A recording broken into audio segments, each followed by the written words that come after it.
Some of those cruisers, these guys are going to start hydrants and I'll reach up and see if you guys can have them. All right, we're waiting on parts now. Heck yeah. And then once they come in, So official, Rob. we're rotating monsters. Two of them are going to be canines, and then one's going to be a truck. But I guess it's a truck.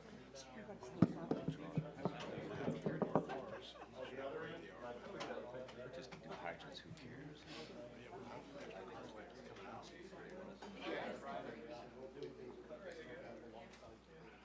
Well, just for those of you that are here early, we're not early, we're starting. But Rob was just recently appointed to President of Council, and he has to be officially sworn in before he can perform any functions with that. So we're going to take care of that right now. Okay. Please raise your right hand and repeat after me. I, Rob Karras, I, Rob Karras, do solemnly swear do solemnly swear that I will support, that I will support, protect, and defend protect, and defend the Constitution of the United States, the Constitution of the United States, the Constitution of the State of Ohio, the Constitution of the State of Ohio, the Charter of the City of Ravenna, the Charter of the City of Ravenna, and that I will discharge and that I will discharge the duties of my office the duties of my office of Council President of Council President with fidelity, with fidelity, according to the best of my ability. according to the best of my ability. So help me God. So help me God. Congratulations. Thank you.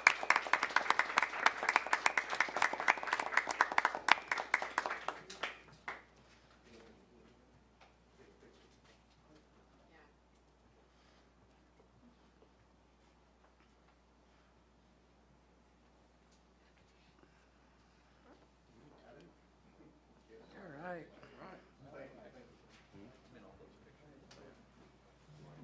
Got this show going today.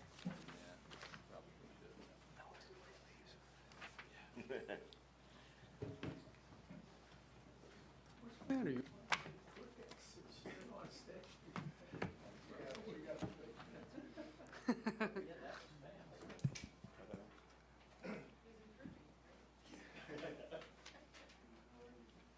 Before we get started, I just want to make sure everyone is okay.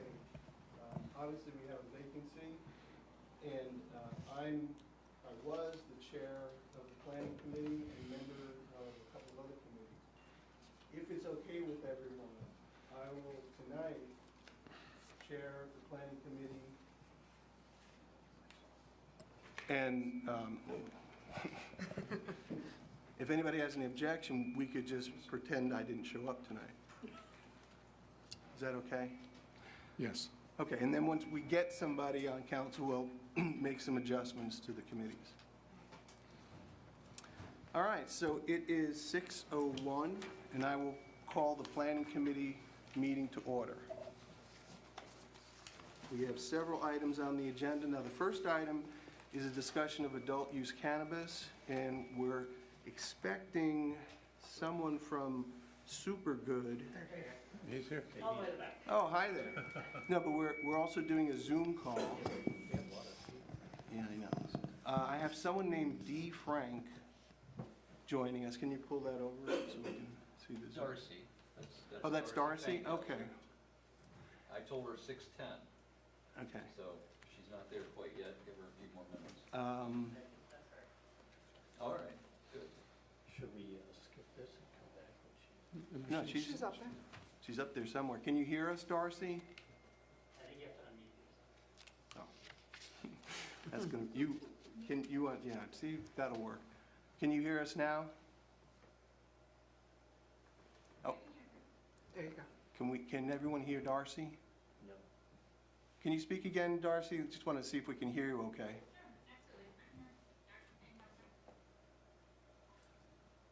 It's a little hard to hear you. Do you, if there's a way to turn up the volume on that. Shout loudly when you talk. Chelsea, could you turn volume up on the TV maybe with the remote?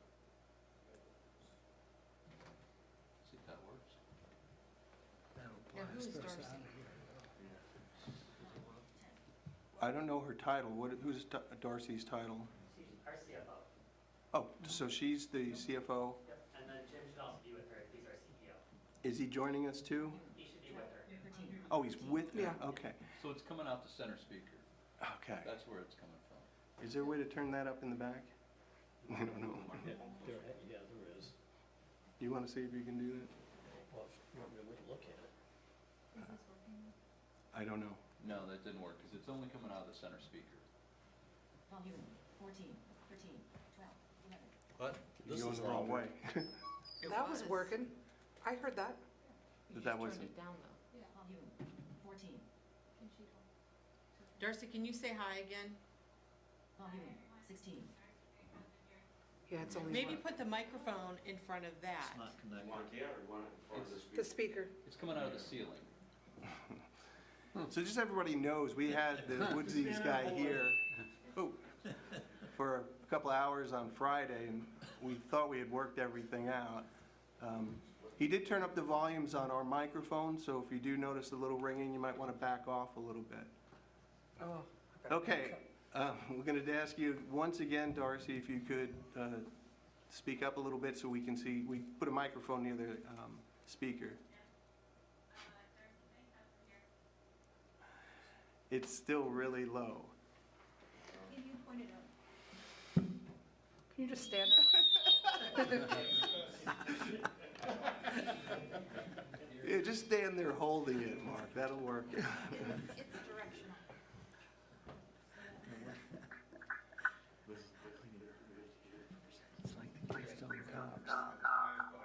This is why.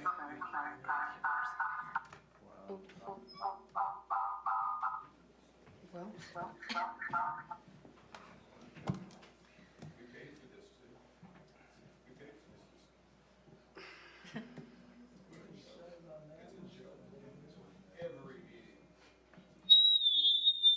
No.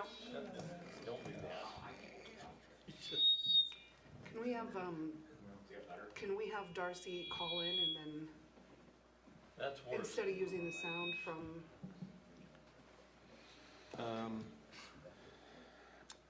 Do you want, what phone number could we use?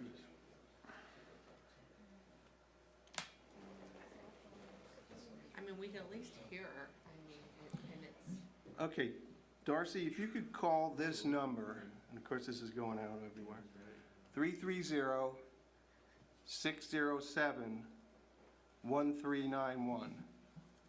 that way you can put her sound coming from your speaker closer to a microphone. It Well, I'll would just probably put make more my sense. Yep, put your phone up speaker on. to,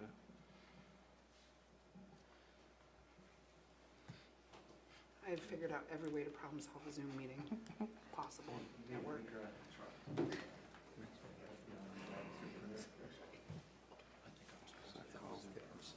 Darcy, did you get that number? Just saying. can you text Darcy and ask her if she's gotten that number?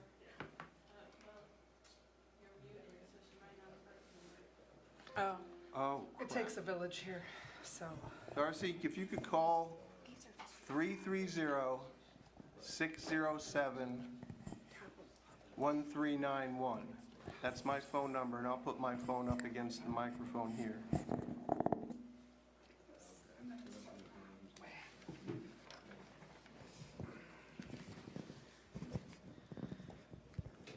Testing.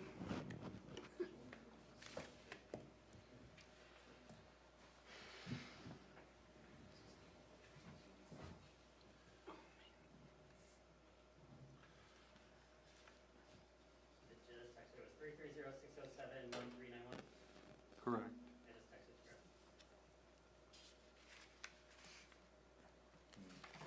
You can, always talk about the CAC. That's a quick and easy. Okay, she's calling it, hold on. Okay, Darcy, are you there? Okay, hold on, I'm gonna put you on speakerphone.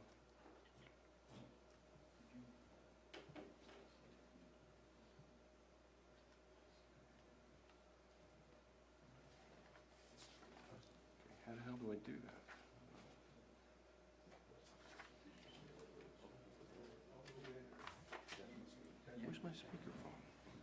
Okay, here we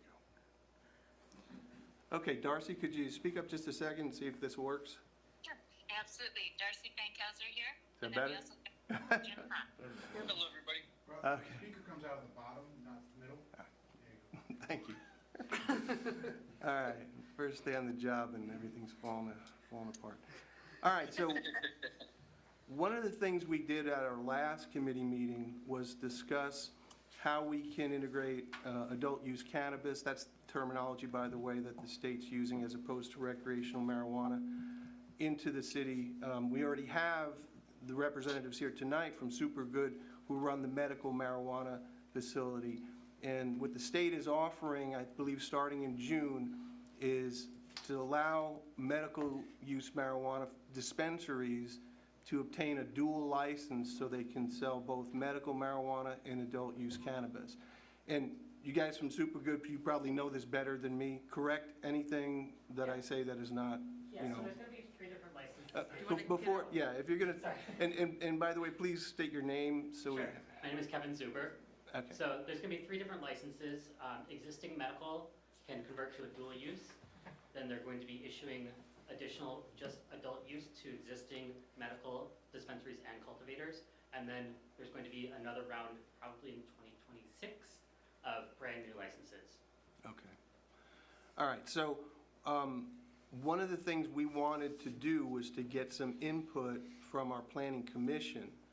And so they had a meeting. I'm not sure if everyone saw the minutes to that meeting.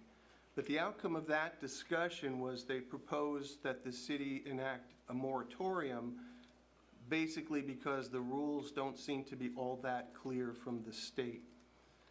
My suggestion is, I mean, we're perfectly fine, I think, as we've discussed this in the committee before, with Super Good getting that dual license. We don't necessarily want to prohibit or stall their ability to do that. But what we may want to do is put a moratorium for anyone else to get a license.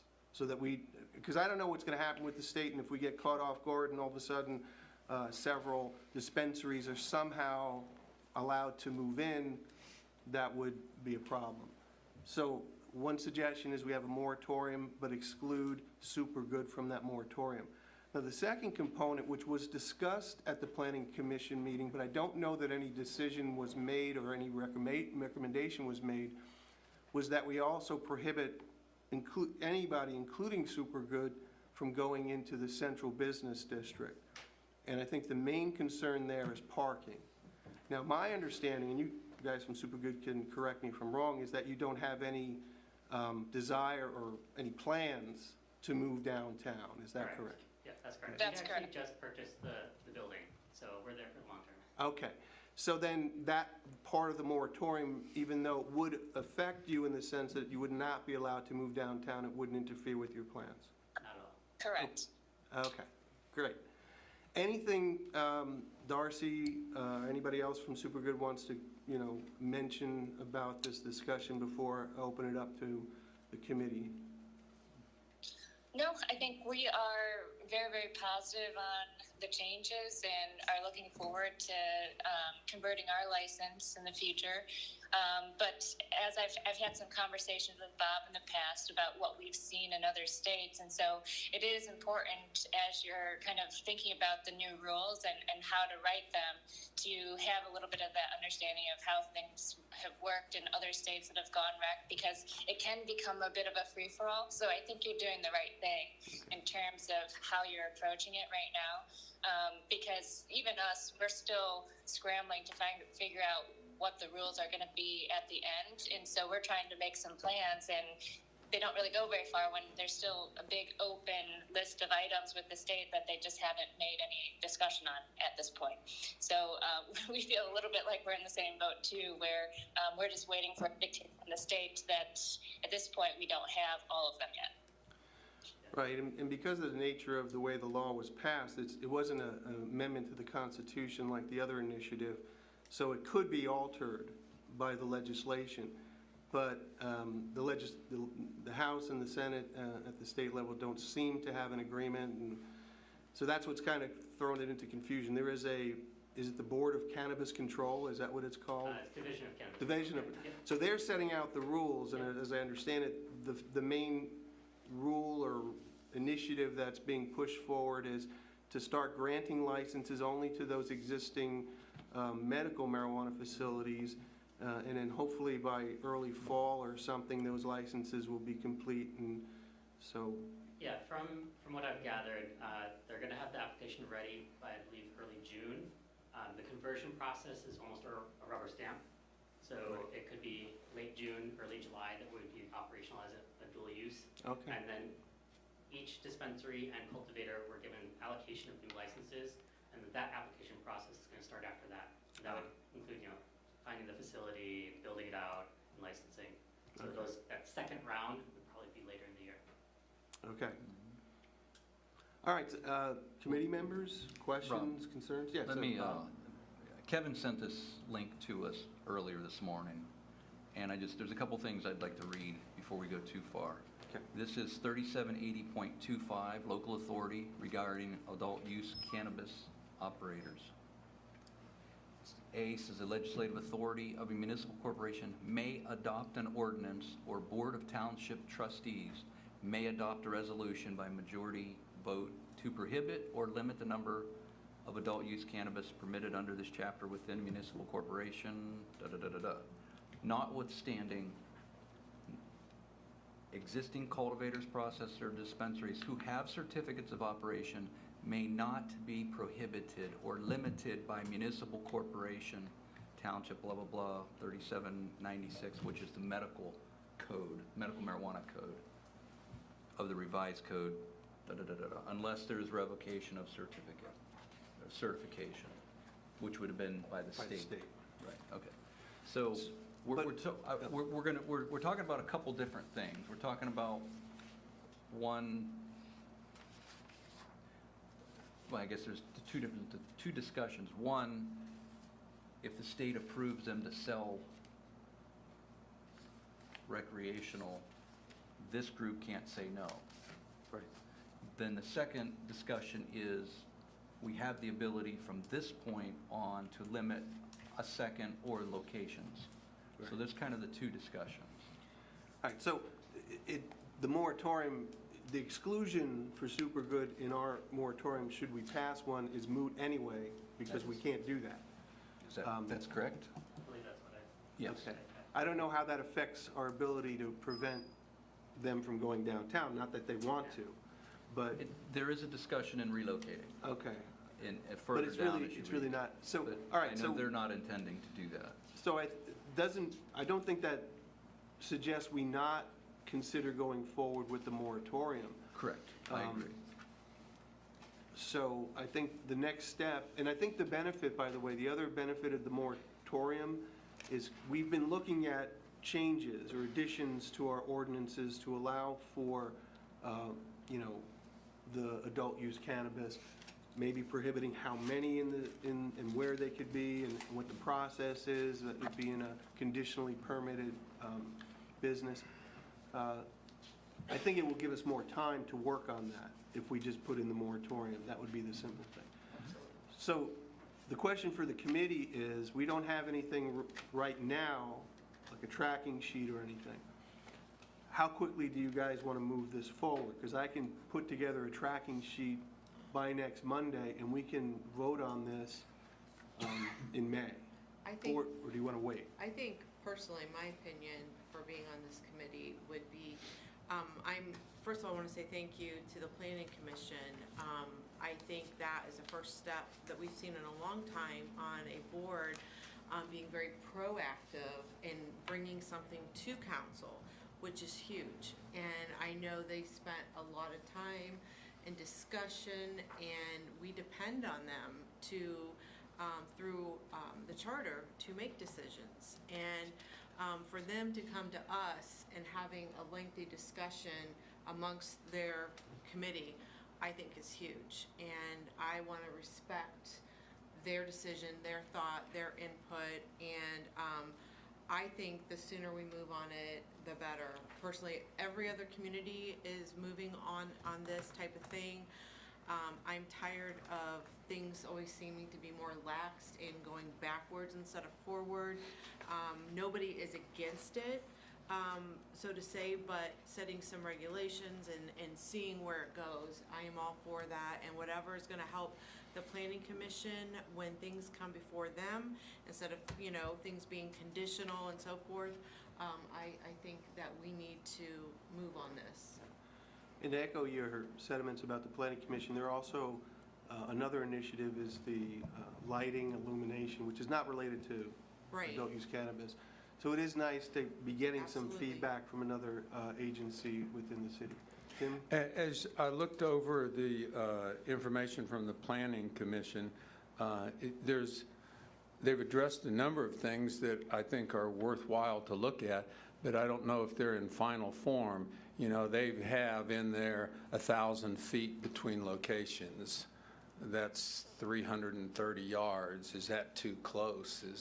Will that allow too many? They also list the different places that they can be, you know. In there, it does list the downtown business district, I think, right now, under the suggested one, but also C1 and I1. So I think we're at a good start, but I think we have some decisions to make on how many we want, where we want them, and I don't know if we're ready to make those at this time. So a moratorium on any other locations, I think it could be a pretty good idea, a prudent thing to do at this time. Having said that, though, this is something that we have to act on. We have to make a decision on it. You know, the law is in there. It's moving forward. So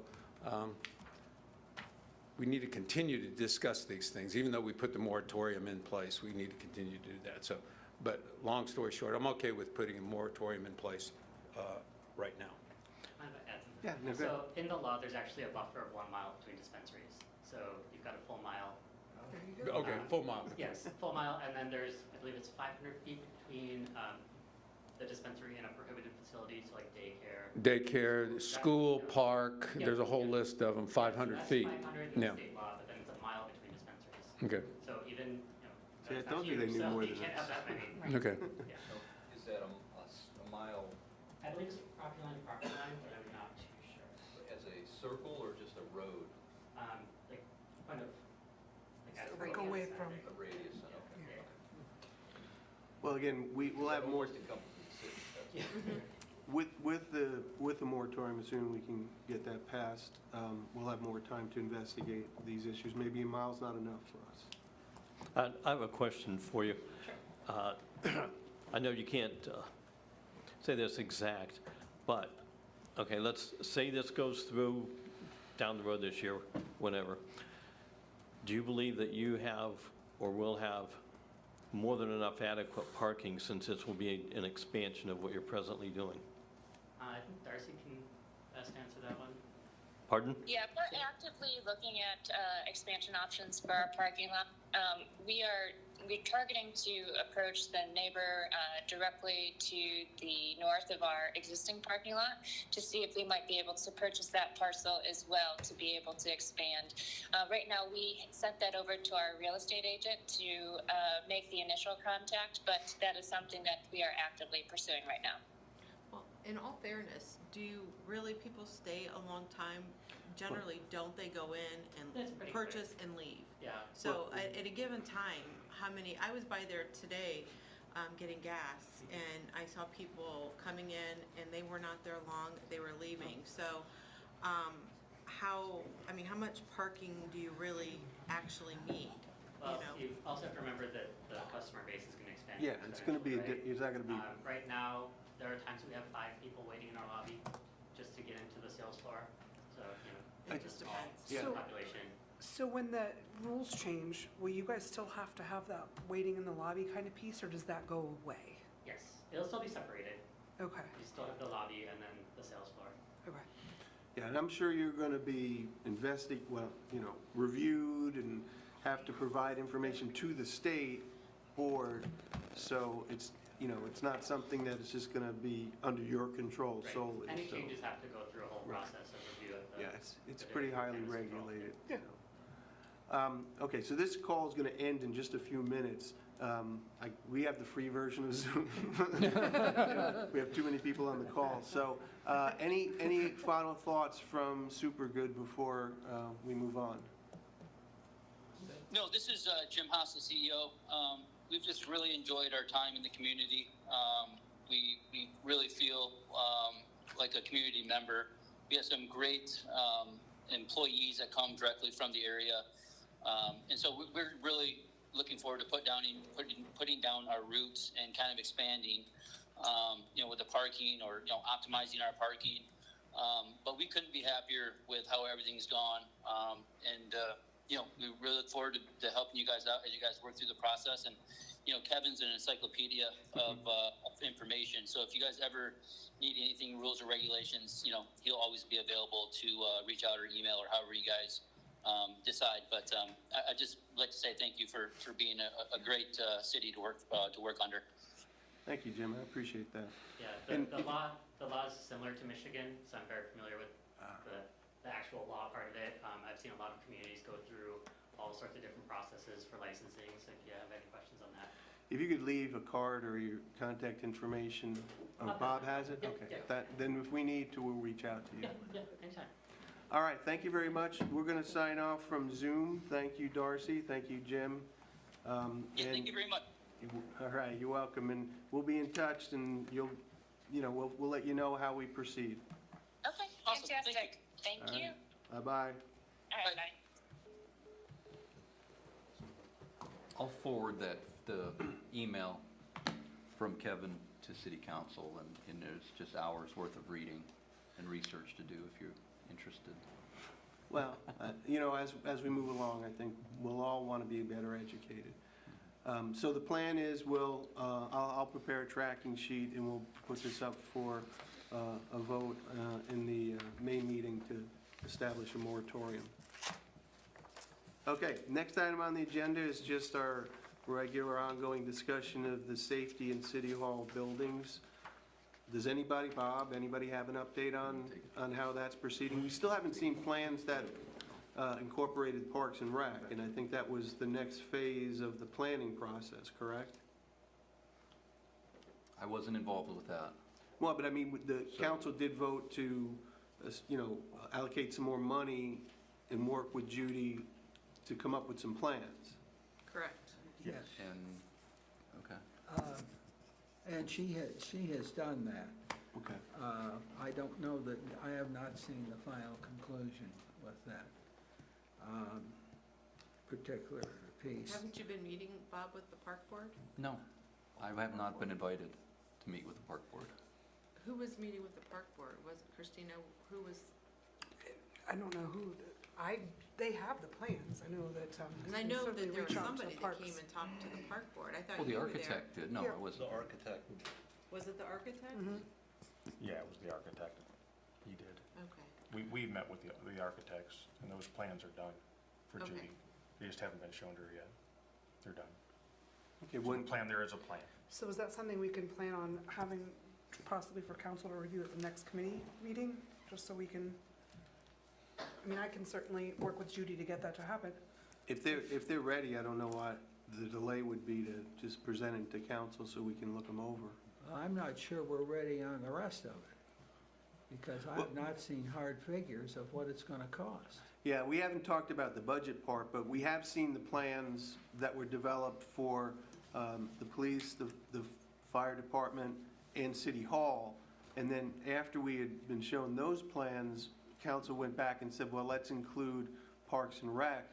And I'm just saying, if those plans are ready, then it's probably time to share them. I mean, we're not rushing into this, but I don't know what the delay would be in providing the plans for City Just so Council. City Council could see what was being With the proposed or what phases, they're 'cause we asking had for. talked about phases. You know, Right. right, we talked about, last I was aware of, we talked about phases. We said that, of course, the safety building was first. And it, at one point was the mayor's office. That was hit or miss at the time, depending how much everything cost. Am I not right? I mean, Yes. the main thing was to do fire and police. That was number one. Yes. Well, and I think it's perfectly normal that we would have some type of a work session, look over everything and tweak, just because we're given an initial plan. Even when you build a house, you review the plans and make Right. sure that there's not some downsizing or changing of things. I think we need to look at all of it overall, and then we have to come up with a plan. Is this a 5 or 10-year plan as far as basically saving or how to fund the project? And again, we have to have the numbers, or at least somewhat estimated, idea of in it. order to come up with that plan. Yeah, I'm just talking about process, and we did carve out some more money for the architect to include Right. Parks and Rec, so that's just where we're at in terms of planning. We'll talk about obviously, you know, this isn't gonna just happen, right? They're not gonna just appear. And whether or not we need to put in a levy or how we're gonna finance this is a whole other discussion. We're waiting for that number right now Okay. from the architects Okay. for the police and fire building. We're Okay. waiting on that number. Well, this is on the agenda as an ongoing issue, so these are just updates. Nothing certainly has been decided at this point. So- I'm sorry, go ahead. I'm sorry, Amy. I was just gonna ask, so for the safety building, you said you're waiting for the number to come back from the architect? Yes.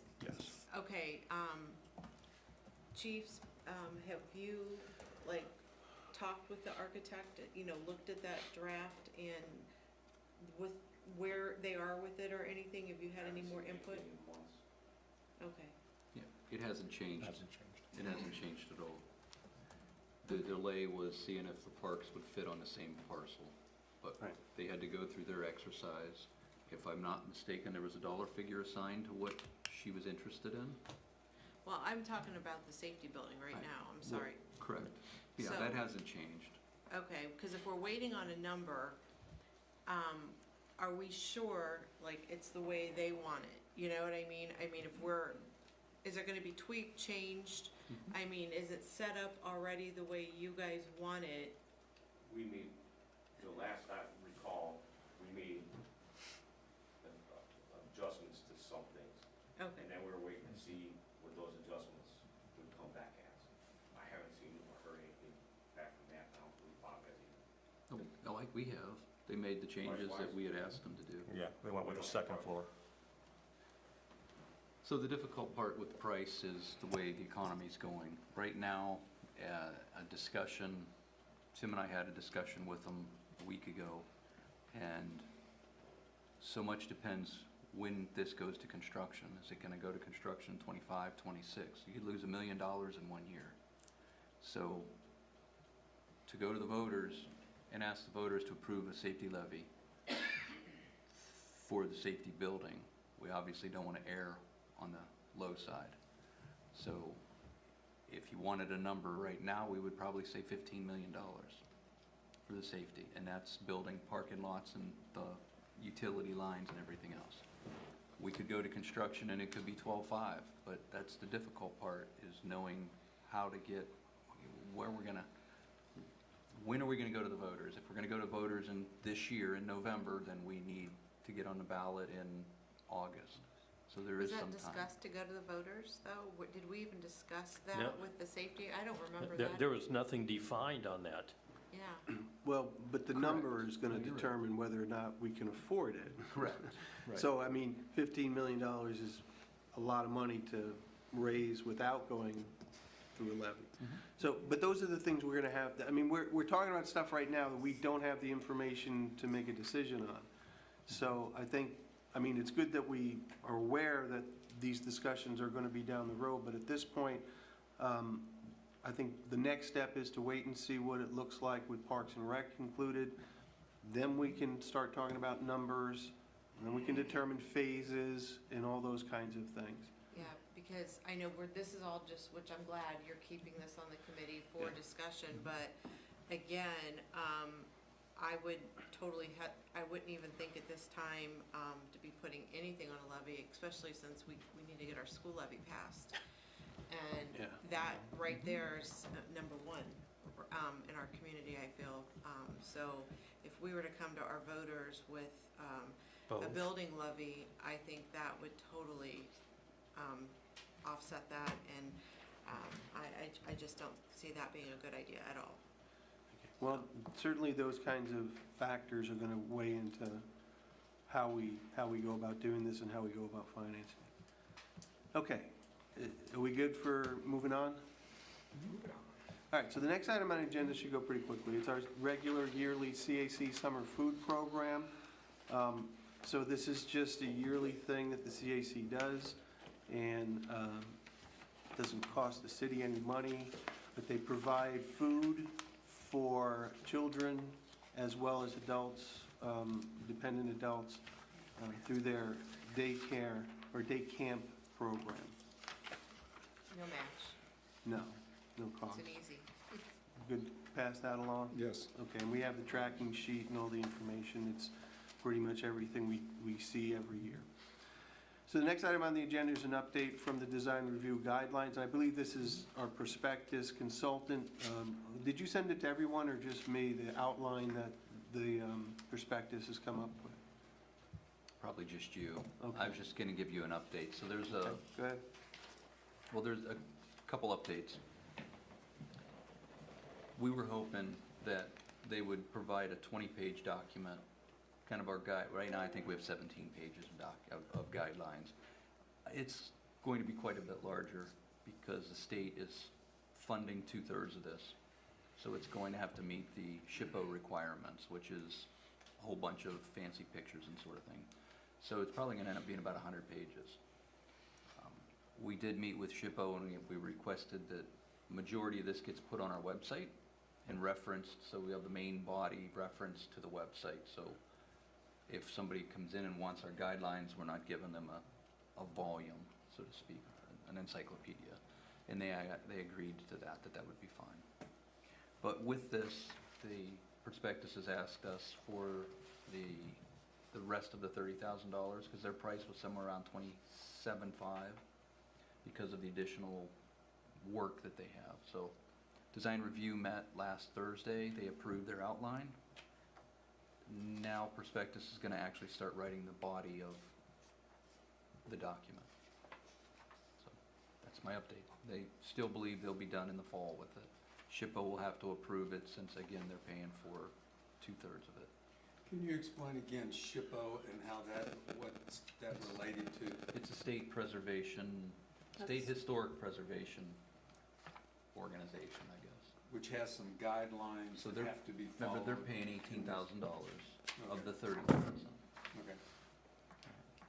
So when you use their money, you have to play their rules, play by their rules. So Yeah. what was the grant agency that we got the money from? SHPO. Oh, okay. Because for some reason I remember it being somebody else, but maybe whoever we got it from was a subdivision of them. I don't know. But they're contributing 18. Heritage Ohio, I think you might be thinking. Yeah, but that's okay. But they contributed 18 and we're paying 12.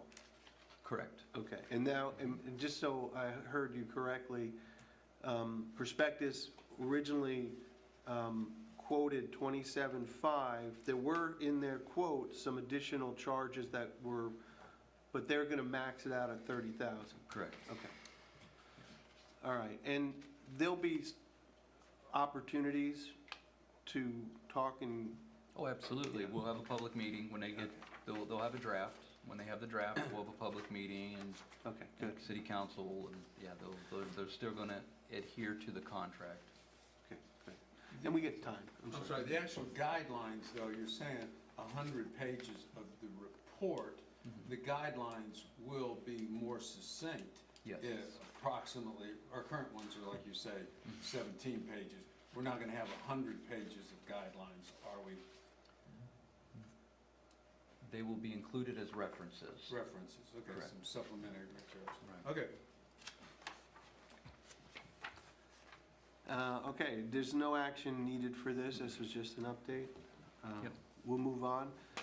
The next item, I don't know, again, that requires any action, but this has to do with the company on Lake Street, convenience store, I believe, who, and you saw in a packet, I don't remember if it was in our regular meeting packet, but it was sent as an email from Mr. Semino, we are maxed out at our liquor permits, but the company Par Mar Oil had a liquor license in some other location that they were wanting to transfer. Now, we've never really, or as long as I've been on council, I don't recall ever voting or taking official action on any kind of liquor permit. And I did talk to Mr. Semino today, and I believe the way it kind of works is, unless anybody on council has a concern about, renewal of a license and issuing of a new one, then it just kind of proceeds as if it's through acclamation, I guess.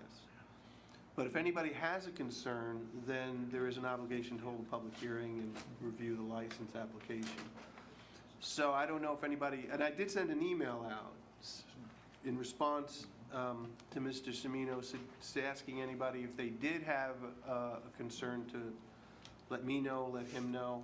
As far as I know, nobody's raised any concerns. So you're indicating that there is a set number of liquor permits for Ravenna, which were maxed at, and this would be one additional that they would be transferring, or is it the permit that they have in Ravenna and they're just moving it to the location? It's not from Ravenna.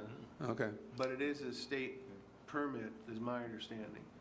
So, and they can do that. Apparently they can, as long as they own the license someplace else, they can apply it here. That, I don't know.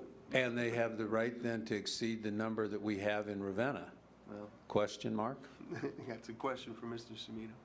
I don't know the answer to that, but that's the way he presented it. That as long as it's not a new license we're issuing, they can do this. So they're bringing it from out of the county. Out of the county to Ravenna. Were they having problems with it in the area? I mean, was there a reason why they want to bring it here? I think the other place, as far as I could tell, wasn't using it anymore. Maybe went out of business. I don't know the particulars. So this license would be the type that would allow them to sell liquor at Beer and wine, I believe. just beer and wine. Like at a convenience store. I believe this is the gas station. Yeah. Okay. Yeah, And yes, that they is already correct. sell beer. I thought they did. That's why I was confused. Well, Maybe they don't. maybe the police need to take a visit. Then I don't know. Okay. Or maybe they've already got it. Maybe because because it's been a couple of weeks since the email from Mr. Semino went out that I forwarded. So maybe they've already put that new license or that transferred license in place. I don't know. How long are you aware that they've been selling any kind of alcohol? I haven't been in there in quite probably been a a couple while. months, but it's been years Oh. since they've been there. They've had alcohol in there. Okay. Rob, let me check, this might be this might not be the, so the gas station on the corner has always been 800 South Prospect Street. Oh, Yes. No, this is around the corner. This is on Lake Street. And Yes. this is Eastlake, so it would be, It's the old Ravenna Oil. Yeah. that Oh. would be Westlake. Eastlake would be, no, it would be the Ravenna Oil. It's right. It's just around the corner from. It's Ravenna Oil. Yeah, Oh, so were you old thinking of Ravenna the oil. other one? Why do they need it both locations from? That's kind of. It's different owners. Yeah, I don't. That's different owners. So, Ms. Wood, you were referring to the other one on The other Prospect. one, Okay, yes. that's, okay. The Sorry, Sunoco. let's not raise any It's a red flags that Sunoco. don't need to be raised. 102 East Lake Street, Sunoco. Which is, it's the old Ravenna Oil. It's the little one. Yeah. Yeah, I don't remember them ever selling alcohol. They No, have. they did not. They All never- right, all right. They never have sold alcohol. Okay, well, now they're going to apparently, unless anybody objects, so that's kind of where we are. That's all I'll just ask. Does anybody have any concerns, or can we just move on from this? No concerns. Okay. The last item on the agenda is Old Forge Road ditch. Now, we've talked about this before, and we've had people visit who have property there. Now, the city owns this ditch, remember, and it's got a wooden water pipe that probably has failed already. We haven't made a decision there, and the mayor knows a little bit more about this.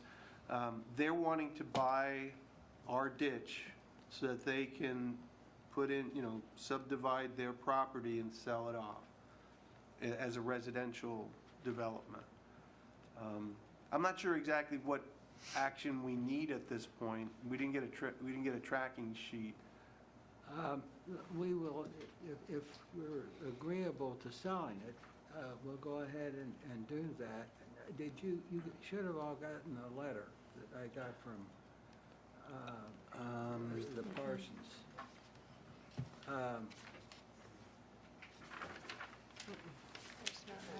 Basically, they also put a value. We didn't get it in our on- packet. Okay, all right. What was the? I'll make sure you get it tomorrow. What is the price that they are wanting for us to? I don't recall, Amy. I think Chelsea has my only form. Well, I think it's $2,800. Yeah, that sounds right. It was less than 3. Don't shoot the messenger. well, we can always Was that an negotiate. acre? This could be money. Was that an acre That was total, total? yeah. That's I was thinking they were missing a considering zero or two. The amount that it's increasing the value of his parcels. Well, I guess I don't want to play devil's advocate, but I mean, I don't know what the value of a ditch under these circumstances has. The for the value city. isn't the ditch. It's not They didn't the have small that strip ditch. of land. It's the fact that they don't have access Right, to the rest of their property. Right. Where this gives them, without access to that property, the property has minimal value.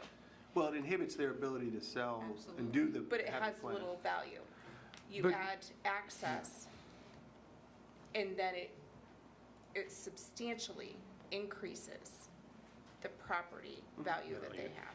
Is the city's position that we want to sell the ditch?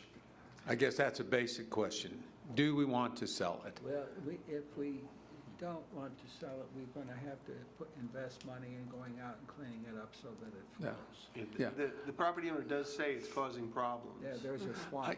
But I I'm sure he is when he's wanting to purchase it, you know, so I guess the central question is, do we want it? Bob, do we want it? Yeah, that's my question too. What value does it have for the city? I'm not saying that it doesn't have sort of an interesting value in terms of negotiating a better price. Absolutely. But I don't know that the city is, I don't know if that's our role Well, necessarily. our role is to be fair with money. Fair. I mean, I think that's the key word. Yeah, and Not give it away. Yeah, okay. But I also don't think we should leverage it. Maybe that's the term I think we want to avoid a little bit. Bob, did you have a comment? I don't. Oh, I'm sorry, I thought you were about. Cliff does. Oh, This Cliff, is I truly didn't up see to your hand city over there. council to decide. Yeah. It wasn't long ago, when we had a meeting in here, most people were against selling it and giving an easement. Okay, first of all, you're aware that that is a supply of water, and when you've given it to somebody else, they can do within reason, other than law, their law, what happens to that water? That water feeds from way south into Muzzy Lake, I think, and other. Muzzy. Right, okay. And you're giving away water rights. And everybody knows that if Mr. Loomis and other people would have given away our water rights 50 years ago, we wouldn't be giving them plaques up here not too long ago of their insight and their foresight into protecting our water rights, which makes our water system a very good one here, okay? And to give it away for $2,800 or something is hey, go ahead and give them, if they're worried about getting access, give them an easement across there. This thing is gonna change their property Immensely. large. And I just can't see why anybody would want to do that.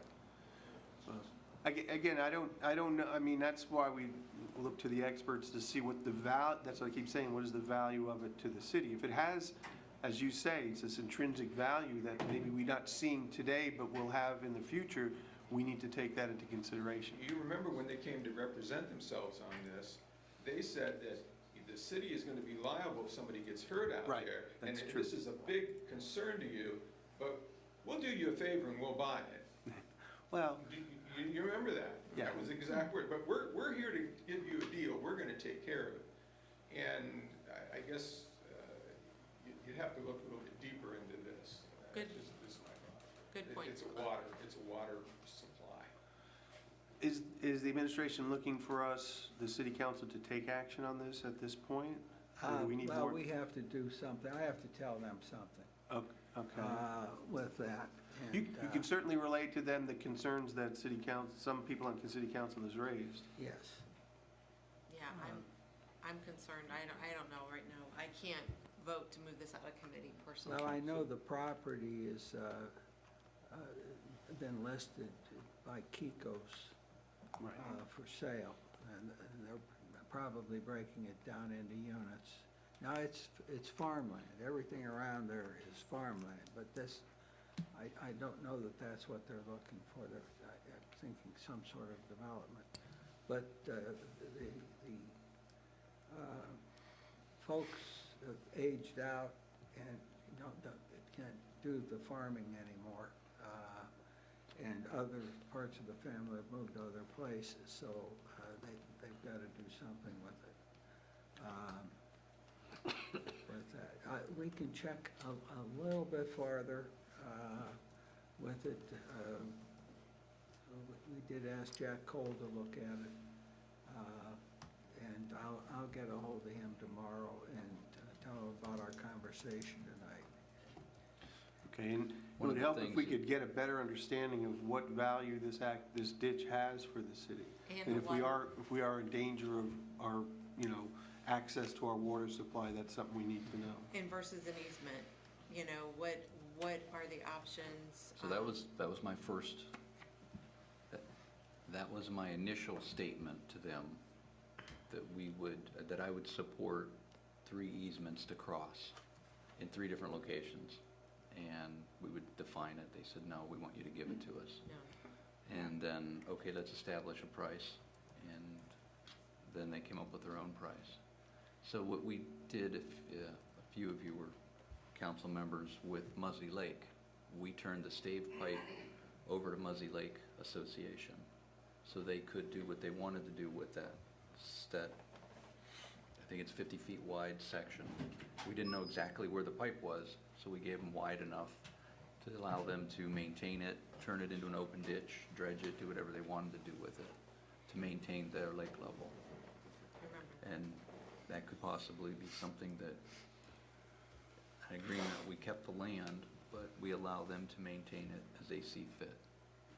Yeah, I agree that, we have duties to protect our water, and to me, it's priceless until we know for sure everything, and yeah, this deal just does not set right with me at all.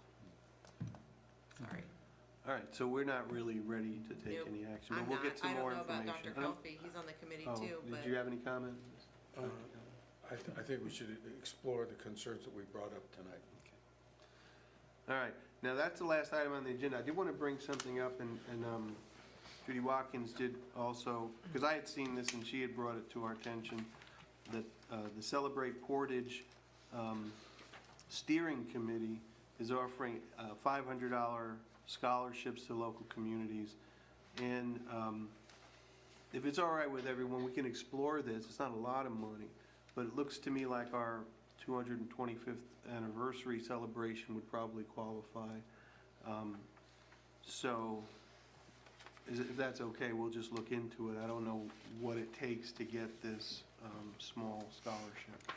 I think it's first come, first serve, and that's why she was asking for this to get forwarded for authorization to apply. Right.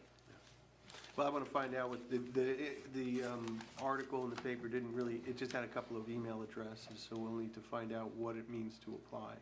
Yeah, you have to submit an idea, I think, of what your, because I read it. What your event is. Yeah, what your event is. Well, we have an event during Art on Main to celebrate our 225th anniversary. That's what I was saying, maybe we could use that as the basis. And I think there's several events scheduled throughout the summer for towards the celebration, so yeah. I definitely think that I would be okay with Judy moving it forward, and then Yeah. Judy finalizing and bringing us Right. more information as it comes, but start the process now so that she can get it in. Okay. Is that okay with you, Dr. Yes. Kelsey? Okay. Take the money and run. All right. Mayor, do you have a management update for our committee? just, I want to remind everybody that we're in the middle of a food drive. Oh, yeah. And the picture wasn't taken till last week with the Kent Mayor and a group of other people with this, but I am concerned, first of all, there's a need for this to be successful. Now, well, I won't mention your name, but he has connections in Kent, and they've got all their employees bringing in food. I'm not sitting here asking you to do that, but it would be helpful if you spread the word, because this is over with at the end of April. Is there a collection point or time when collections are? Well, Center of Hope, they can go directly there, they can bring it here. I had them announce it the other night at the fireman's raffle, but it was pretty loud in there, so how many people heard it? Yeah, I'm not sure. I'm being kind, aren't I? Yeah. Okay. But this is an important food drive. Yeah, it's a friendly competition between us Yes. and Kent every year. And they take cash donations Yeah. as well. You don't Yeah. have to bring food. Yeah, you can write a check. That works too. Okay, well then it is 6:56 and I will adjourn the planning committee meeting. All right, 6:56, we'll call Streets and Sidewalks Committee meeting to order. 3 items on the agenda for consideration this evening. First item is the traffic signal analysis from GPD. Do we have a representative?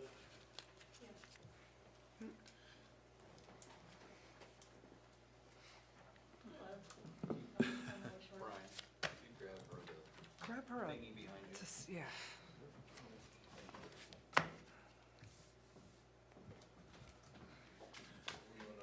Just so she I gets believe Chelsea has already ordered a new podium, which go along with, by the way, the new tables that she put, well, you put them together, right? She put them together Friday night. She was here putting together these tables. She's pretty amazing at it. I was here just having a casual conversation, and she's just throwing the thing together. Me at home, I'm cursing, and bolts are going all over the place. So, congratulations, Chelsea. I'm sorry, could you state your name? Judy Bennett, and I'm with the traffic engineer with GPD Group that did this signal warrant study, and I'm also a resident of Ravenna, so I'm not, some random person from Cleveland or Akron or something that looked at this and doesn't understand the town. And she raised her kids here. So she's one of you. West Main. I believe your daughter and my daughter used to. Oh, yes, they spent many hours in each other's houses. I'm sorry, go ahead.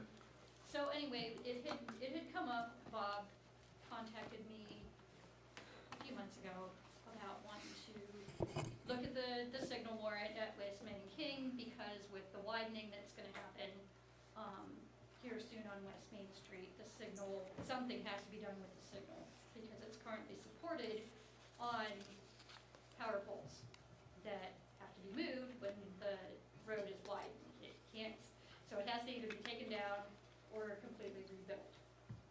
So it came up of, well, if you're going to rebuild it, does that make sense? Is that the most logical thing to happen there? Is it even warranted?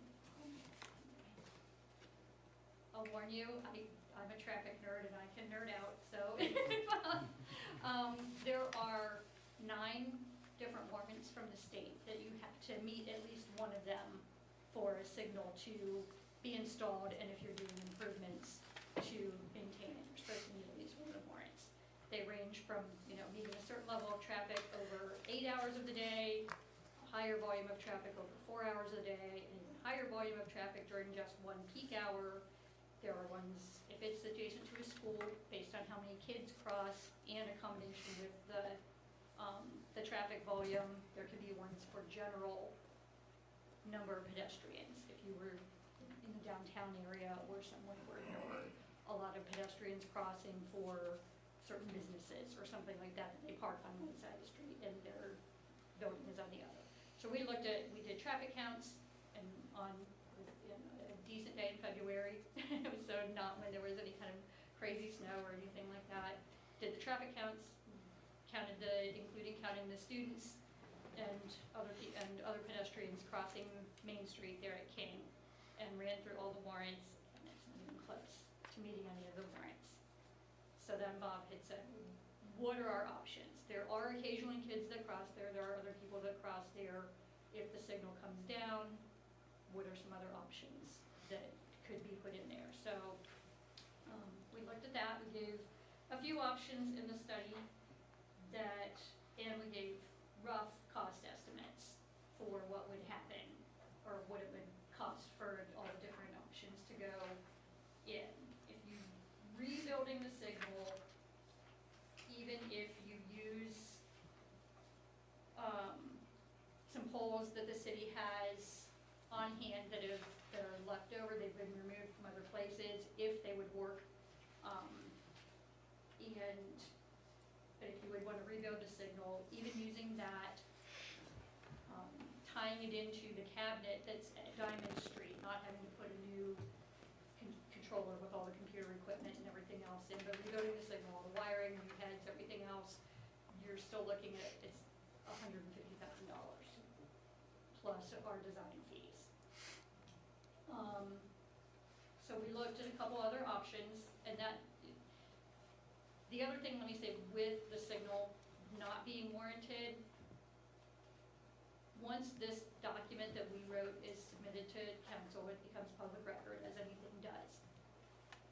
Signals in and of themselves can be dangerous, and especially if they're not warranted, because there's some, with the stop and go nature of signals, and if someone would get in a wreck at that intersection and could see this document and know that the signal is not warranted, that in and of itself can put the city at risk, because they could say you maintained a traffic control device that's not warranted, and you knew it wasn't warranted and chose to rebuild it anyway. So just throwing that out there, that's a form of liability in and of itself to keep a signal in place that's not warranted to be there.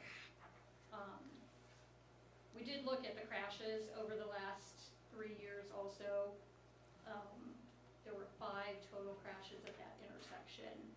3 of them were rear ends, which that's the most common type of crash at signalized intersections. And then there was 1 angle and 1 side split crash. So alternatives, there's a thing called a pedestrian hybrid beacon. Some of you guys may have heard it called Hawk signal, H-A-W-K, that's what we used to typically call them. They have kind of, I don't know if you guys can see this, you guys all have the report. So they're the ones, they've got the 2 red signals at the top and the yellow one below. A pedestrian would push a button, it kind of flashes, then goes to solid red, and a car is required to stop while it's red. It would stay red for, we would calculate the time for how long it should take someone to cross the 4 lanes of traffic. Then it would go back to just being dark. The lights would be over there all the time, they're dark until someone pushes the button. I did have a question. Did we get the report? I sent it to the Streets and Sidewalk Committee. Okay, so the whole. So we didn't get it. So Okay. the rest of you have Okay. it, but I will send it to you. I apologize for that. That's okay. I'm sorry to interrupt. No, you're I'm fine. sorry. Part of this package. So anyway, I'm trying to think where there's some in Akron. If you've gone through, they have these on the bigger of the roundabouts on Summit Street by Kent State, where if someone, because it's a 2-lane roundabout, for a while it was a requirement to put these things, this type of signal up to help pedestrians with vision impairments to be able to cross, because they can't hear the traffic on the roundabout. So that's probably the closest place that has that type of signal, if you would want to see how it works beyond my description. Judy, do these need warranted to install? No, there's a pseudo warrant that you can use, but it's not a requirement that it is for a full signal. in that case, also King Street would become controlled by just a stop sign. And anything other than the signal, I would probably recommend that you would move it slightly away from King. So that if someone's at the stop sign at King and pulls out, they have time to stop it, to see the signal if it's been activated and stop before they would get to the crosswalk, instead of it being right at the intersection. So it would be, you would recommend more in front of the school, so to speak? Yes, not significantly, because you also want to maintain a certain distance from the Diamond Street signal, where when they do have kids crossing from the school, and I talked to Mandy Keiko, the secretary of the school, and she said, since they've gone away from them being neighborhood schools to the grade level schools, they don't have nearly the number of students walking in general, and when they do have students walking, they try to guide them to Diamond Street because that's where they have a crossing guard anyway. I stood out there for a couple of hours after school one day a few weeks ago, and two kids came out of the school and walked toward King Street, but then they went down King. Nobody crossed.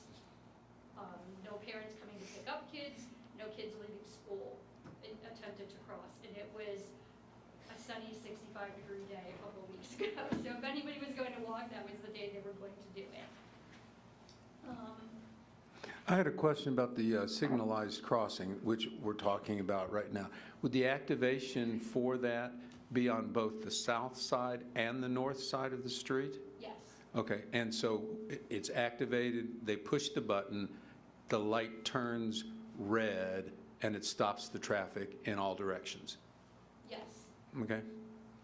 Yeah, it's a 3-section thing, kind of like a T. There's 2 red bulbs, Mhm. 2 red circular balls, and then one yellow, one below it.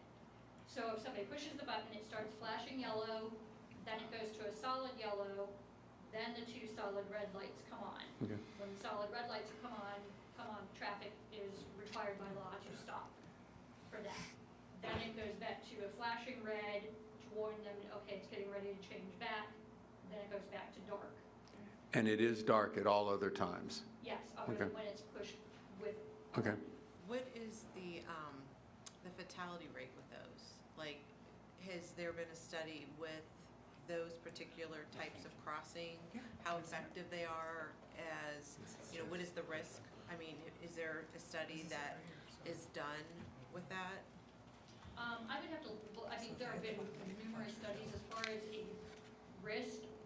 It's a red light that comes up, so compliance. I just meant the places that have those. I mean, have they seen an increased number of people getting hit versus before those were put in? Have you guys ever had a study like that or had data received from those? Most of the time, those have gone in where there was no control prior. So if you've gone from not having any control to having something that requires traffic to stop, you would usually see a decrease in the number of crashes. The hot camera seems pretty similar. I pulled it up. It seems very similar to a regular traffic light. I mean, other than the fact that it's not that timed stop for vehicles, it's just stopping for the pedestrians. So if anybody wants to look at it, I have it. So it has the lights that flash and, the coordinated crosswalk, but it seems very, very similar to a regular traffic light. Yes, and they're the same type of signals, the same type of the circular heads overhead, the exact same type. It's controlled strictly by someone pushing the push button to cross. And motorists are legally required to stop for the red light with that. The cost of that would be around $75,000, because you're still looking at a lot of wiring, conduit to tie it to it, with the signal and the push buttons and everything else. Another option that we looked at is called a rectangular rapid flashing beacon, an RRFB. They're really into acronyms. These also they be controlled with push buttons on either side. They are less intrusive, less obvious. They are controlled by solar, so you don't have to run any wiring. They only have an internal timer. These would have the diamond pedestrian crossing type signs like this. And then there's an LED bulb under that sign that faces, and there would be one on each side of Main Street facing both directions. And there's an LED rectangular bar that flashes very rapidly, hence the name. This, a pedestrian would push the button, it would start flashing. Motorists are required to stop while someone is in the crosswalk. So this one allows traffic to flow much better, because if a jerky 12-year-old pushes the button and isn't really gonna cross the street and walks away, and a car is coming up and sees the lights flashing but no one is crossing, they don't have to stop. Or somebody pushes the button and actually does cross, but they get across, you know, in 2 seconds because it's a 10-year-old that runs instead of someone slow, because we have a set time, we assume 3.5 feet per second speed. So if somebody who crosses much quicker, traffic that has stopped to wait for them to cross can then continue instead of waiting for a certain amount of time like they would with the hawk signal that would stay red. This, they stop only while there's a pedestrian in the crosswalk. And these have actually been used near schools in Hudson and Aurora. So it's not something that, you know, we're not suggesting something that is not common to be used in a school area or anything like that. It's very common usage, even in around here, in school areas. That would be a cost of approximately $23,000. And then the last option that we gave, that probably nobody is gonna like, I know Bob probably rolled his eyes when he saw it, but we threw it in there. So the last option that we gave was speed tables, which are not the old traditional speed humps where you have to slow down to practically a stop and just bump up over them. They ramp up, then they're flat for about 12 or 15 feet on the top, and they ramp back down. And you could actually paint your crosswalk on top of the speed hump if you wanted to. And they're rubber, they can be removed in the winter time so that they're not getting torn up by plows and such. A speed table would have a cost of about $15,000. So our recommendation would be remove the signal.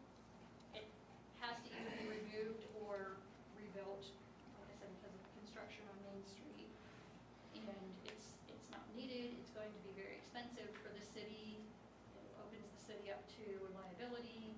It's very little traffic coming out of King Street. I think even in the highest hour, there were maybe 15 to 20 cars an hour coming out of King Street, and that was like in the morning when people were going to work kind of thing.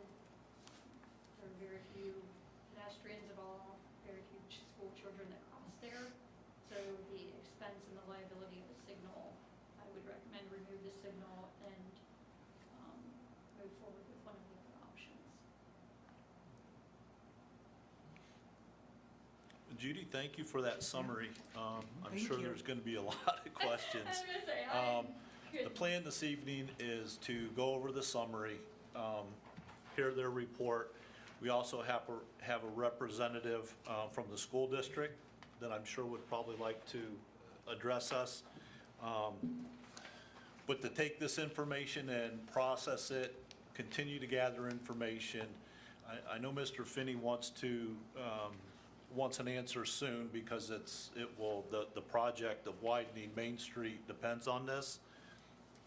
But I think we've got a little bit of time, so everybody can look at the information, process it, and then we can make a decision that's gonna be in the best interest of the residents, the school kids, and the vehicle traffic that goes through that intersection. So the report will be sent to everybody that has not received it. There is a lot of additional information in the report that wasn't covered. But thanks again for that. I appreciate it. Any other questions? Oh, I have one question. Anytime a light is placed, like by a school, the school trumps any study, correct? As far as, does it not warrant, like you don't have to have a study to have the signal when there is a school Yes, nearby? you still do.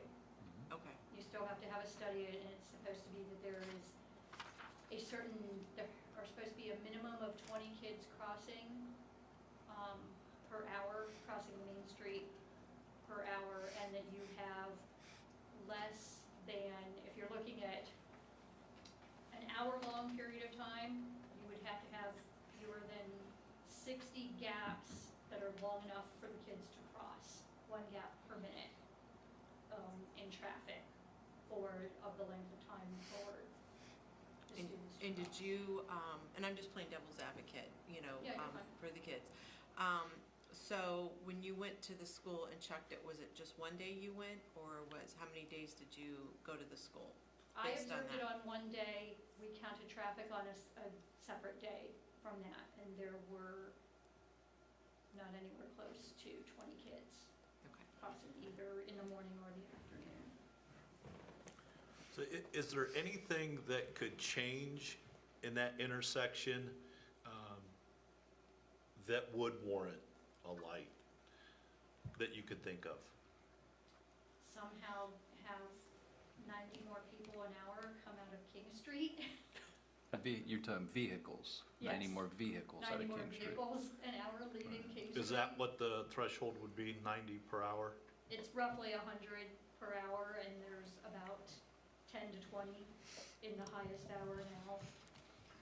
So, how long is King Street? How many houses are even on King Street? Quite a bit. Yeah, but there's also 5 other roads or so that they could That could head a feed different into it, or direction. that Sure, just go sure. to Diamond, that's the bigger. So the business on the corner of King and Main may one day be something different than hair care. If it was a convenience store or, I don't know, whatever else would generate a lot of traffic. you Yeah, know, But if- things could change. so. But right now, you indicated that on the 9 warrants that justify a light, we didn't meet any of the 9 and not even close. Correct. When you were saying not even close, by multiple factors, right? Yes, like for the one, for example, that requires that you meet traffic for 8 hours, a certain level of threshold of traffic for 8 hours. I believe it met 0. So, sometimes we'll say, oh, well, it meets it for 7 of the 8 hours, and you're only 6 cars away from meeting the 8th hour. Then it would be an entirely different story. You're really, really close, and if you counted, on a different day, you might have the 6 more cars. But this, we're nowhere close. Not even close. The ones, some of them use a graph, like a curvature graph, instead of just points on that you have to have, 300 here and 100 there. The ones on the graph were like barely on even the axis, let alone falling above the line. Well, and I think you brought up a good point, because with the school, our school districts change. We don't have community schools anymore, and it's that age school thing. So we aren't gonna get as many walkers, and that's probably a big impact, whereas maybe before they switched all the schools around, we did have a lot of kids walking to school because they were walking close to their homes. And now everyone seems to be being bused or dropped off for the most part. Well, and Yeah. I know years ago, because when I first moved to Ravenna, I lived on Avon Court, which is right there. And my daughter went to West Main, and at one time, there was a crossing guard there, because I remember the little hut being there at the corner of King, and they removed that, they removed the crossing guard, it was only at Diamond. The thing that concerns me too is if our levy doesn't pass and busing ends up going away, we're gonna have a bunch possibly walkers too, so that might change as well, depending the fate of our schools. I don't know what's gonna happen, but I'm just saying, as I had made the comment, about our levy and that it needs to pass, there could be, some maybe big changes. I don't know. Yeah, I think you could still though, because isn't it even, you can cut busing to a certain level, but there's at a certain point, if the kids live beyond a certain distance, they still have to have some busing. So how many kids that go to West Main live less than a mile? I don't know the numbers. And I think Mr. York would be able to touch on that answer a little bit. I did have one more question. I don't mean to belabor it, but if we'd go to the signalized crossing that we talked about, the traffic that's coming out on King, what would control their traffic? Would it be a stoplight? I mean, would it be a stop sign only? Yes. Or a stop sign only? And Okay. that's why I would recommend that if, whatever you do of the other options. Move it farther down the intersection. Slide it Okay. 100 feet or something to the west, so that somebody who stopped on King can pull out, see that they are coming up on a red light, and have time to stop. Yeah, and that's definitely one of my concerns as well. If someone coming up to King sees traffic stopped in both directions and decides that they have a free path out, and they don't see the pedestrian in a walk, or they don't know that that light's turned back to blank, and I think that might cause some confusion for the motorists coming out of King Street. Thank you. So I will forward her report. It's 52 pages long. I'll forward the report to you guys. And if we could get this technology figured out in here, I could come up with a few different videos to show you real-life examples of the 3 items that we discussed. Well, you know what a traffic signal looks like, but you know, the manufacturers show these things in action, and you get a better idea, but it doesn't do me any good to stare at it if you guys can't see it. So hopefully by next month, we can plug a computer in and show them up there. All right. Mr. York. Mr. York? The school's position on this? Good evening. I'm Stephen York. I'm the Director of Business Operations for the Ravenna School District. First start out with thanking you guys for the support of the school levy and the amount of support that you guys provide in the schools. And are really going, that's really hugely important. And as you know, we are definitely in financial straits. So thank you.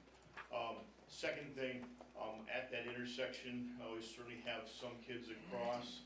I think we have kids that go down to Diamond, as you pointed out, the school crossing guard has moved just down to the one side, which is, you know, more people would go there because that's where it's going to be safer on that aspect of it. Part of our concerns of removing the stoplight from King would be that we do have some buses that swing around and come back down to Main Street. Having the stoplight there ensures a safe transition from King onto Main.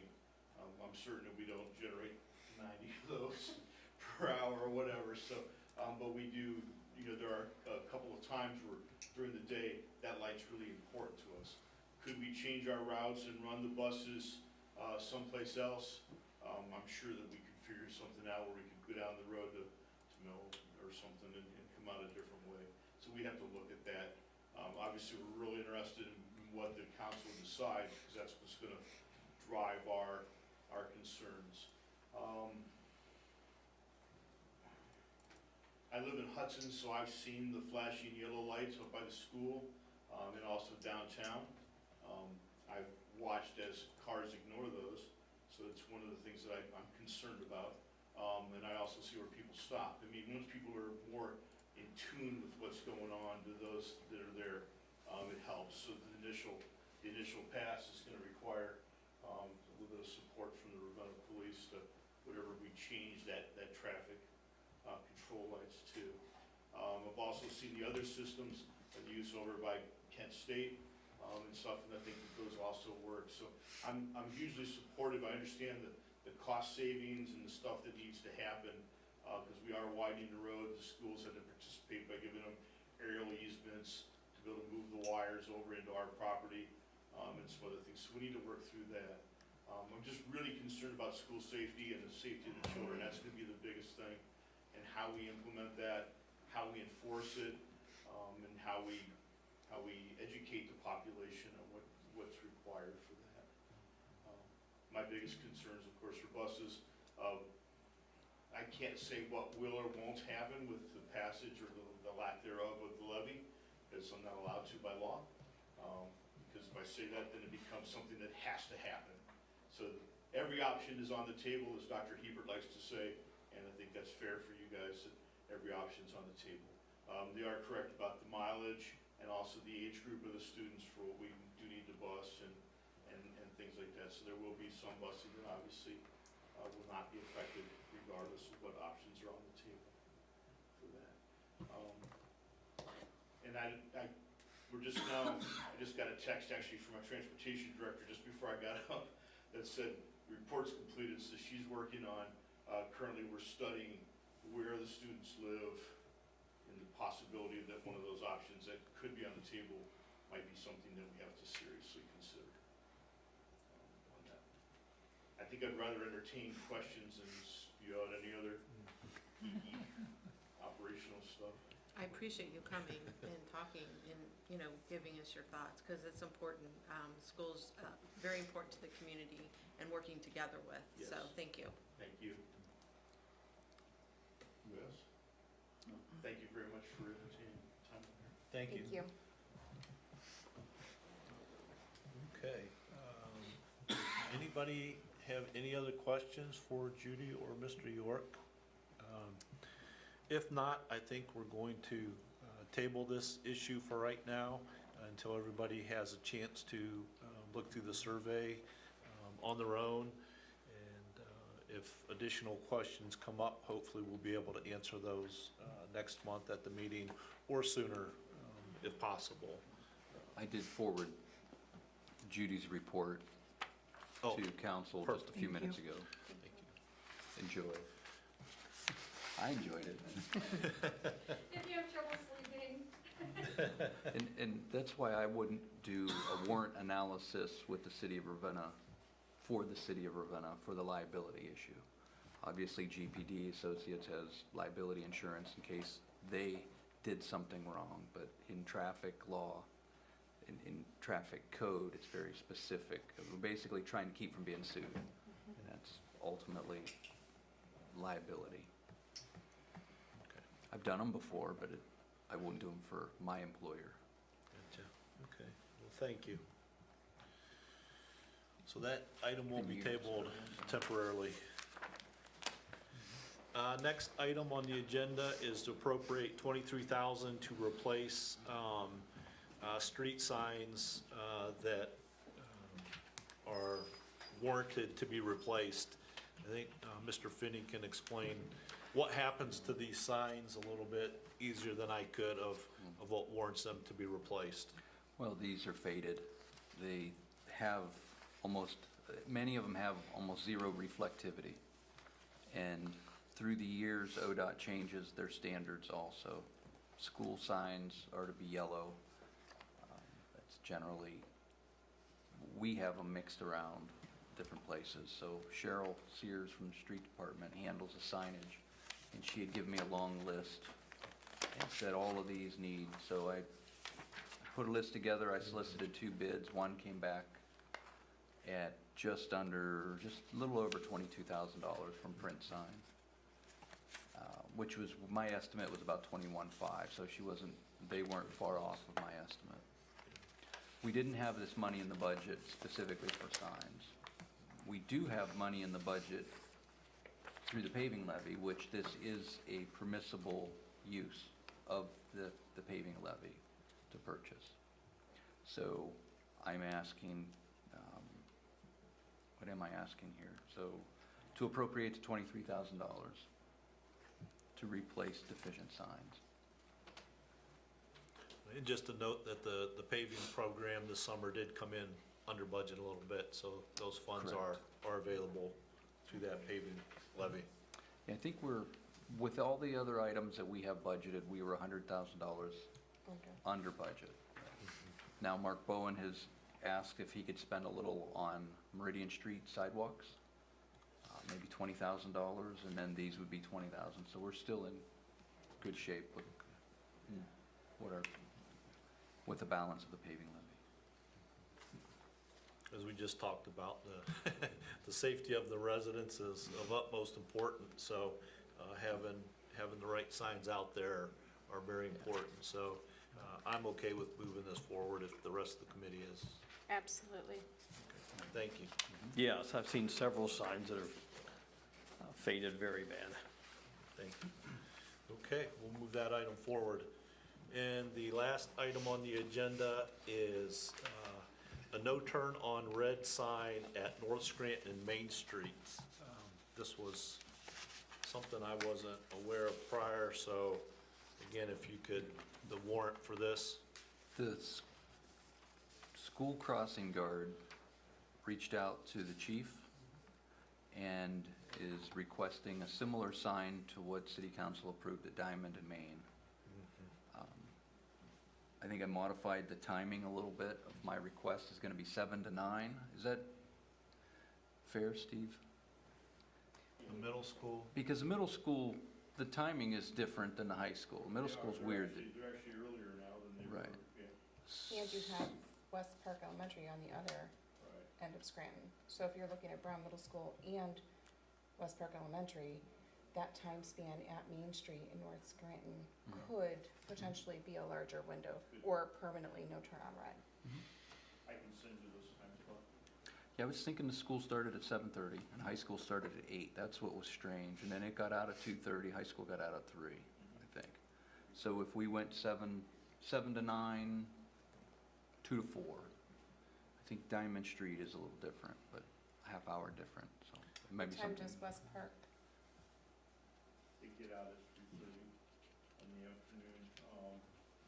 In the morning, we're bringing them in about 9 to 9:30, somewhere in there. Listen, let me get you, Okay. let me get you a window and then I'll send it to you tomorrow. So this would be a sign for southbound at Main and Scranton. Okay. I know that the start times changed the beginning of this school year. Northbound, I'm sorry. Yeah, northbound I'm on sorry. Scranton. Yeah. Right.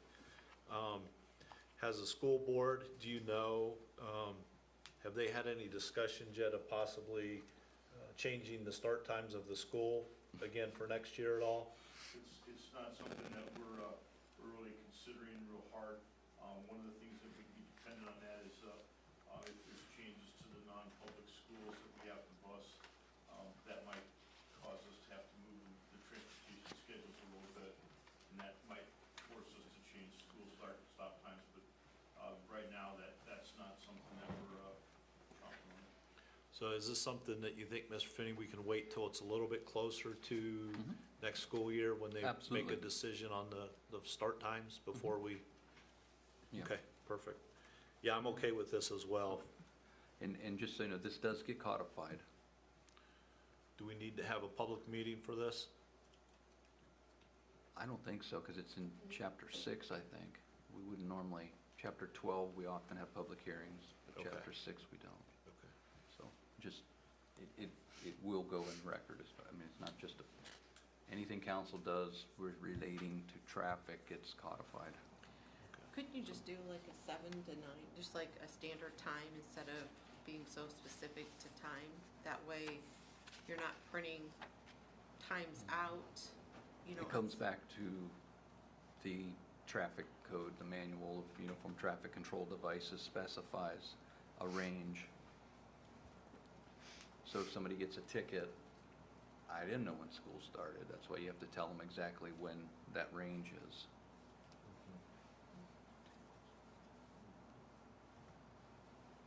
Okay. Any additional questions? And I know if it changes, they'll be taken down. There used to be a no turn on red at the intersection of Highland and Freedom Street when we had a lot of walkers and whatnot. I believe that's been removed. Correct. Yeah. Okay. I'm fine with We that. good with it? I'm good with it. Okay. We'll go ahead and move that item forward as well. Do we have a management update? Just that everybody's aware that we've started Main Street. It's the one that I don't know what people are going to complain to me about after we get this done, but I'm sure they'll find something. But we're just glad to have it underway. So we'll have to bear with us here for a few months, but they're going after it. That they are. Okay, nothing further. I will adjourn the Streets and Sidewalks Committee meeting at 7:34. Okay, at 7:34, I'll start the Utility Committee meeting. The first topic on the agenda is to appropriate $7,500 to pay Portage Soil and Water Conservation District. And that is to renew the 5-year memorandum of agreement. Permit requirements regarding public education and outreach, and public involvement and participation. So it's more of a collaboration with the Soil and Water Conservation District that we're actually doing, and for 5 years. So when you break it down per year, it's really not that much.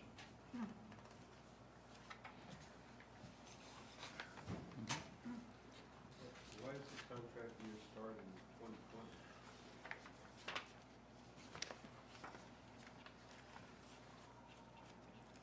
I'll have to ask Mr. Finney that question.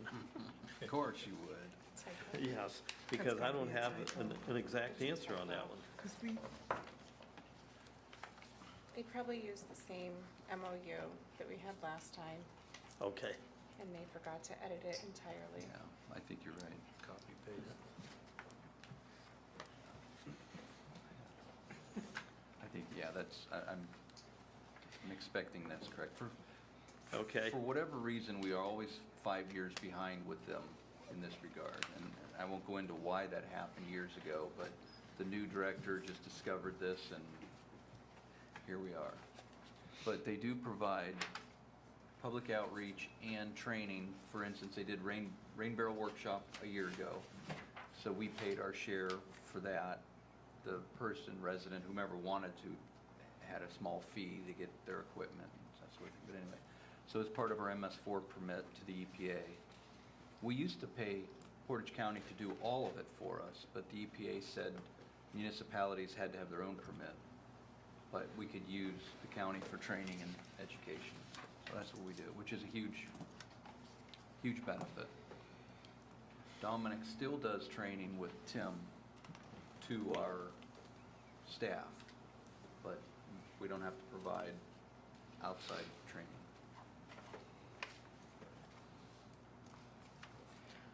Okay, if there are no comments pertaining to that, the next item on the agenda is for a section on Linden Street to replace a water line.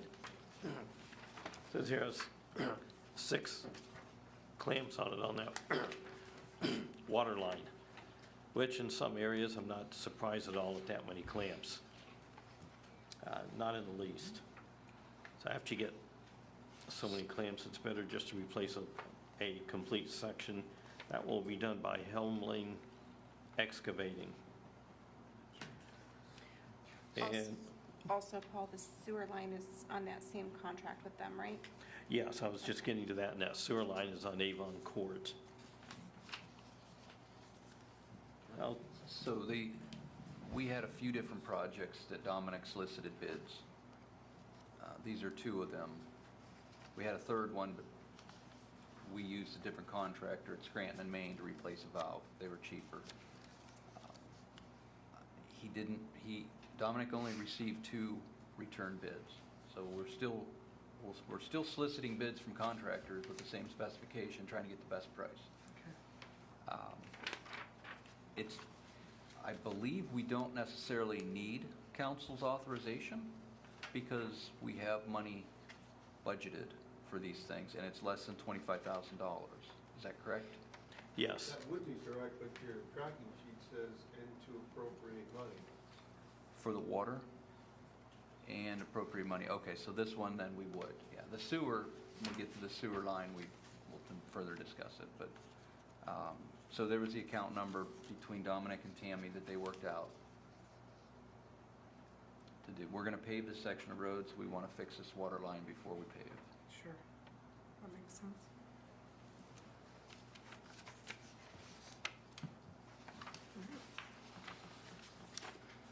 Okay. Just so you know, the next one does say to appropriate money too. I understand, but we already have the money appropriated through I&I. Okay, we'll scratch it out. Yeah, so this one we wouldn't need.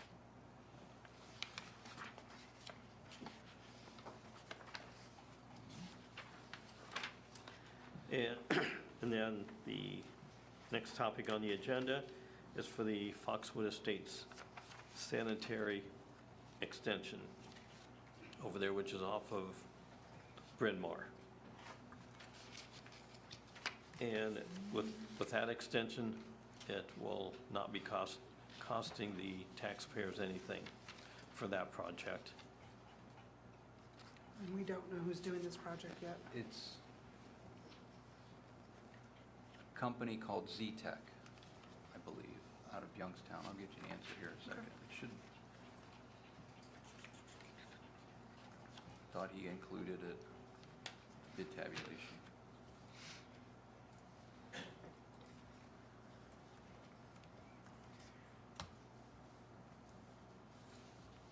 Gotta spell it right.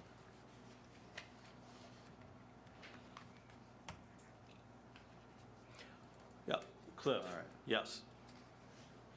So it is Z-Tech Builders and Excavators. We checked the references. We've not worked with them. We've checked the references. Their bid is $288,885.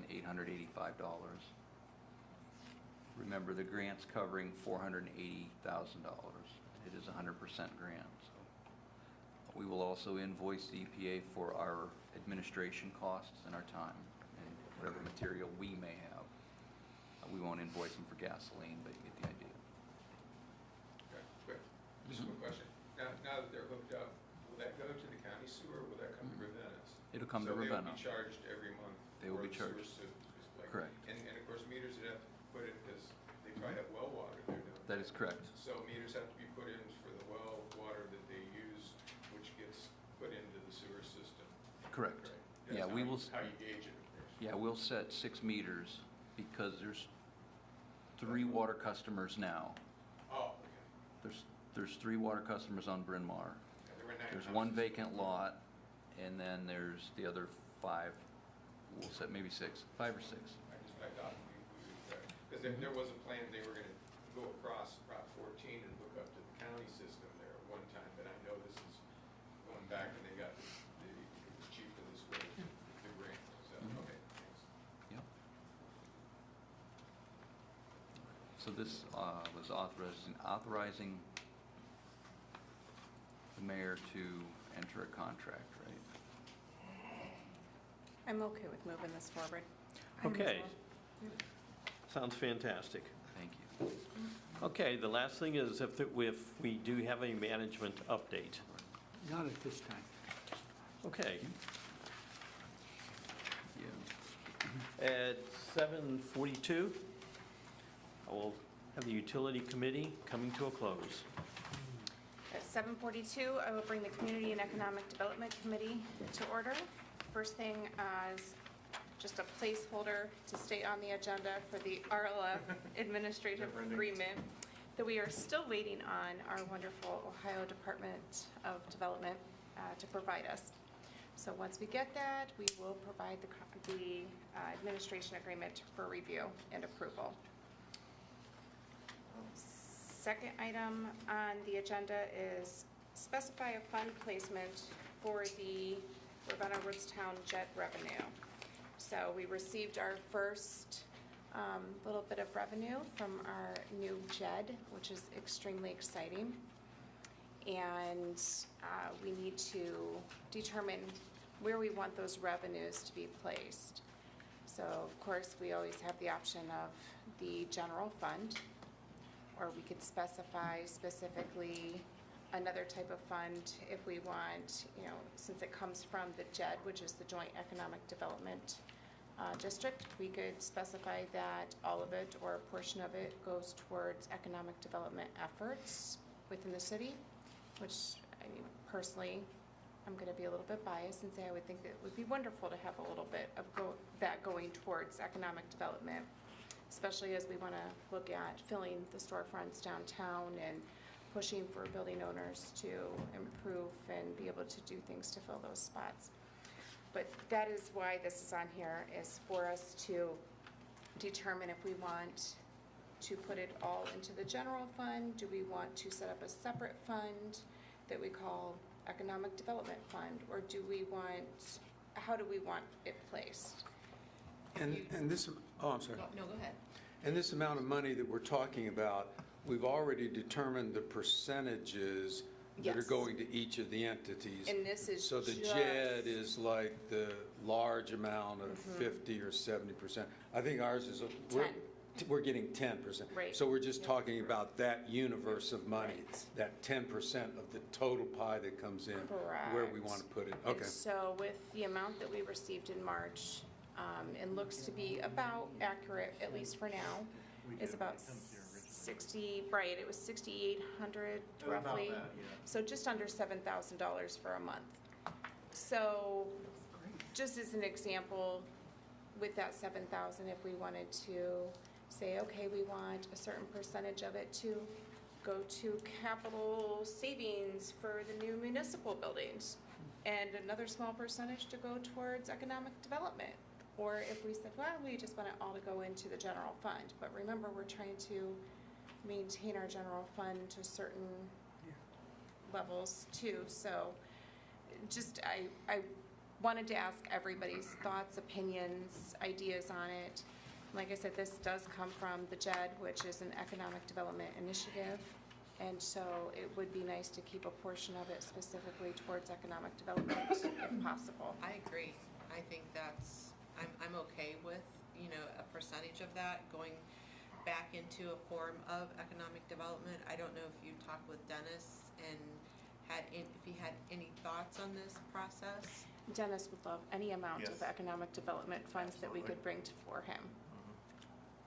If we continue to collect it at that rate, that's about $72,000 to $75,000 for a year, which is quite a lot of money. So I don't know, on first impression here, I don't know if I'm ready to say all of it. Right now, we need to do this with it. It's a new piece of information to receive that we're going to be getting this money. And I think economic development would be a good place to put it. But I'd like to take a little bit of time to think, is there someplace else that we want to put a portion of that money? We just need to have something established because we've already received the first amount. So they have to be able to deposit it and establish a fund. So if it's establishing a new fund or putting it into a current fund, or do we put it all in the general fund, but then it could go to anything. It gets lost, Gets absolutely. lost. I think it needs to have a breakdown, and it needs to have a portion invested back into economic development, and that needs, I'm for doing that. If that's something that's needed, we can always change the amounts. The percentages, Yeah, right. we can always change as we go, but we at least need to start, because I am frightened to put it all in the general fund, because I see how things just start coming out of the general fund, and this is something that if we want to continue to do better in Ravenna, we need to have funding to back it. Exactly. For that purpose.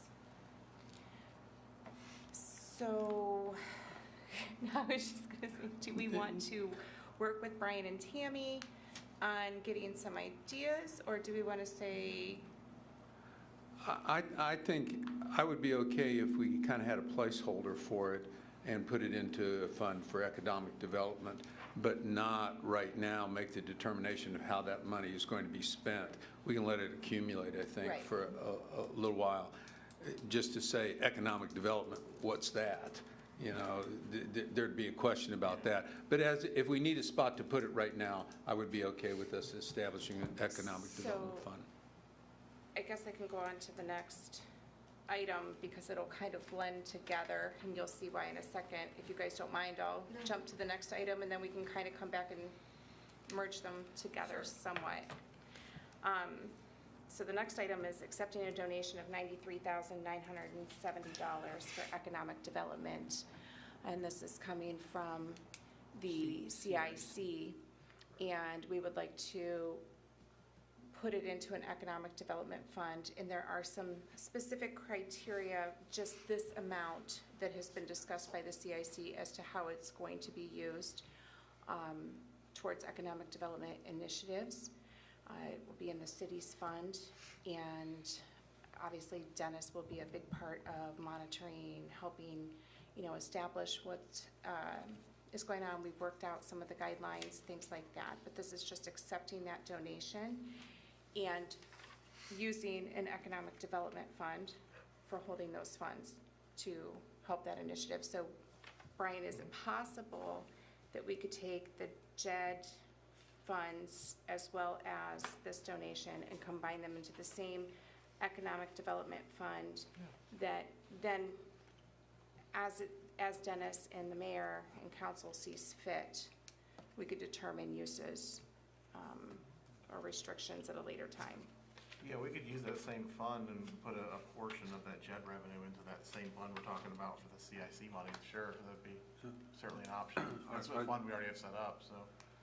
I mean, it's an odd number. Well, that's the exact amount that It's they the think their account balance for the CIC. Refresh my memory on CIC, please. It's the Community Investment Corporation. Set up by private. Is it? It's a nonprofit. Yeah. It's kind of and attached to the city, but it's a separate entity. It's a pseudo entity that was established to help the city with economic development, community development things. And it was established years ago, and then it was redone, adjusted the bylaws, I want to say in 2015. And as you can see, it's not very much money that's there. But where's it actually coming from? There was some real estate transactions way back in the early 2000s. It was when I was on council, and it was that building where the convenient mart is. So the Master Mateo building. Master Mateo is. But the other chunk of it came from that land swap with Mark Frazone. For the And, brownfield engineers. The old Center of Hope. The old Center of Hope. Okay. That was sold, I want to say, for $25,000 or $30,000. And then the Master Mateo building was also, I don't remember what the dollar figure was. It was like 60, I think. Honestly, I can remember this Yeah. stuff. But that's, okay, that And there were a explains. few where- lots also. Yeah. From the land bank, we had a few lots that were sold. Okay. Yeah. So But I this guess was the a while ago. question, is CIC dissolving? Why at this moment in time are they transferring their funds to the city? All I can say is that they are offering their funds to the city at this time. Are we willing to accept the donation? Yeah, no, far be it. That's that all we- I'm asking, is can we accept the I'm donation? just curious, but I also not sure about, this is a one-time, This is a one-time thing. and then, but we're gonna combine it with ongoing stream of revenue from the Well, JED. we're not combined, we're putting it into an economic development fund, Right. and then. Can we, is there a way to separate those? You need to say, we need to know what we get from the JED. We need that in a separate, it can be Yeah. under economic development, Yeah, but it you're needs to right. be in a separate. Well, that's what I fund. mean, that's what I was suggesting. That we don't mix the funds. This 90-some thousand, I would not be surprised that Dennis could put a lot of that to work tomorrow. Right, it'll be gone very quickly. So if you guys are okay with accepting, okay. and then And a whatever- placeholder fund, whatever finance feels is the best towards economic development. I mean, I'm okay with that. You guys can figure out what fund and then let us know at the next committee of a whole meeting. Which How you percentages. guys end up doing that. For me, that's okay. Okay. I'm okay with moving it forward as we've talked about. Tim? Yes. Okay. And is there any management updates? Well, just in talking with Dennis, some of our businesses are doing so well, we're in danger of losing them. And that's, when things are going well, you can always find a way to put the brakes on, I guess, with that. But we have some businesses that have been bought out, and they're good businesses. Now, they have not left yet. We're doing all that we're gonna do that we can, but you need to be aware, Cernas was sold. And, but the family is still running the business there. And I have not talked directly with these folks since Dennis is here. He and Brad Earhart go to the meetings and talk with them, but I try to keep track of what's going on, and Dennis is good with sharing information with that. But that's an example of one of these. And basically, our problem is we don't, our shortage of land. Where some of these folks would move, if we had a big piece of ground, they'd move the business to that big piece of ground. They're not unhappy with the city. But these are things that come and go. And some of these businesses, we would have other people step up and want to take advantage of them. So, and when they tell you these sorts of things are happening, they're always 2 or 3 years away with that. But that needs to be on your radar, that these sorts of things can happen.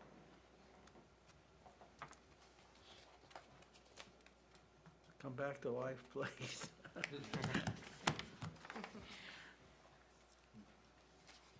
that all? That's it. All right, we will adjourn at 7:56. Okay, 7:57, I will call Public Health and Safety. We're just a little bit behind schedule. This shouldn't take too long. Mine's pretty straightforward and simple. First item on the agenda is contract with Brycer LLC for compliance engine, and that would be Chief Chaplin. This one's not easy. It's not easy at all. There's well, I know, did we at least get Yes. 30 Yeah, we all have, it's in our pack. Yes. Everybody did? So, So I gave up reading it. I was like, so speaking with Adam George, he asked me, he did research on this company, he actually met him at a seminar. And this company basically provides a compliance engine. To try to break it down in a nutshell, they basically, they don't charge the city at all, but we would have a contract with them. And I would believe it's either a 3 or 5 year contract is available to us. If we decide that we don't want to maintain the contract, we have to give 90 days and we can void the contract at any time. So in the contract, this company basically uses different tools, one of them being GPS. And they basically look at our whole municipality, and they look at all the businesses that have a certain amount of square footage, this, that, and that, whatnot, and determine whether they would have like a fire alarm system, a sprinkler system, these manual pull stations, hood systems at their restaurants and whatnot. And they would basically represent us to send them notice that their systems are in need of being inspected and updated. this is to help with all of the things, or all of the non-compliance issues, or Even because, if you are compliant. yeah, that it's gonna actually strengthen what Ryan is doing in helping, I guess, in a Yeah, in a so sense. so basically it's a tool for Adam. Or Adam, So, sorry. that's okay. So, when we have the amount of businesses we have, it's hard for Adam to be able to want to get into every single business. And he's trying to get into, we started with life safety buildings, and now we're working into restaurants and whatnot, and eventually we'll get to all businesses. But it's a good means of, it's almost like having somebody working with him that is not affiliated really to our department as a secondary source. They would inform him of the buildings and whatnot that have code compliance performed on their buildings or their systems. And then Adam would be able to go out and do the inspections and forward that information. They would log all that information for him and move forward from that point. Like last year, I think Adam got into about 126 of the businesses.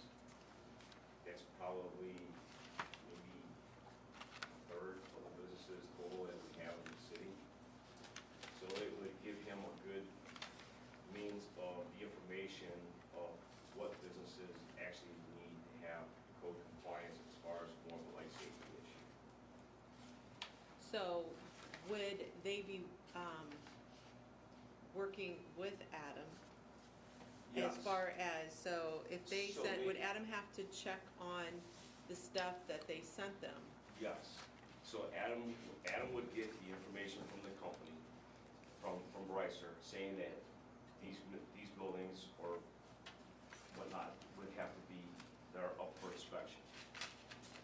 That information is also given to the companies that do the inspections, like APCO, and whatnot, they actually check fire alarm systems, sprinkler systems, hood systems, and whatnot.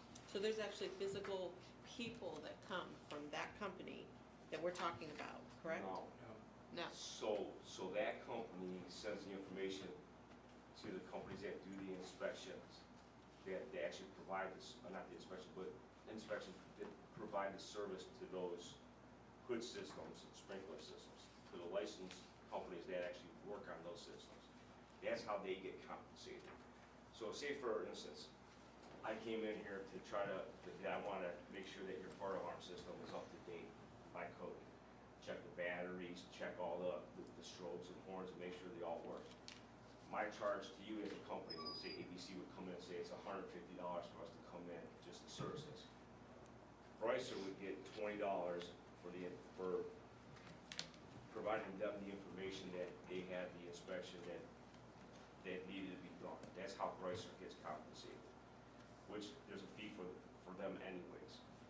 And then the company comes in, does the inspection, they forward their information to the company Brycer to make sure to recognize that it's done, and Adam gets the paperwork as well, saying that inspection was done as well.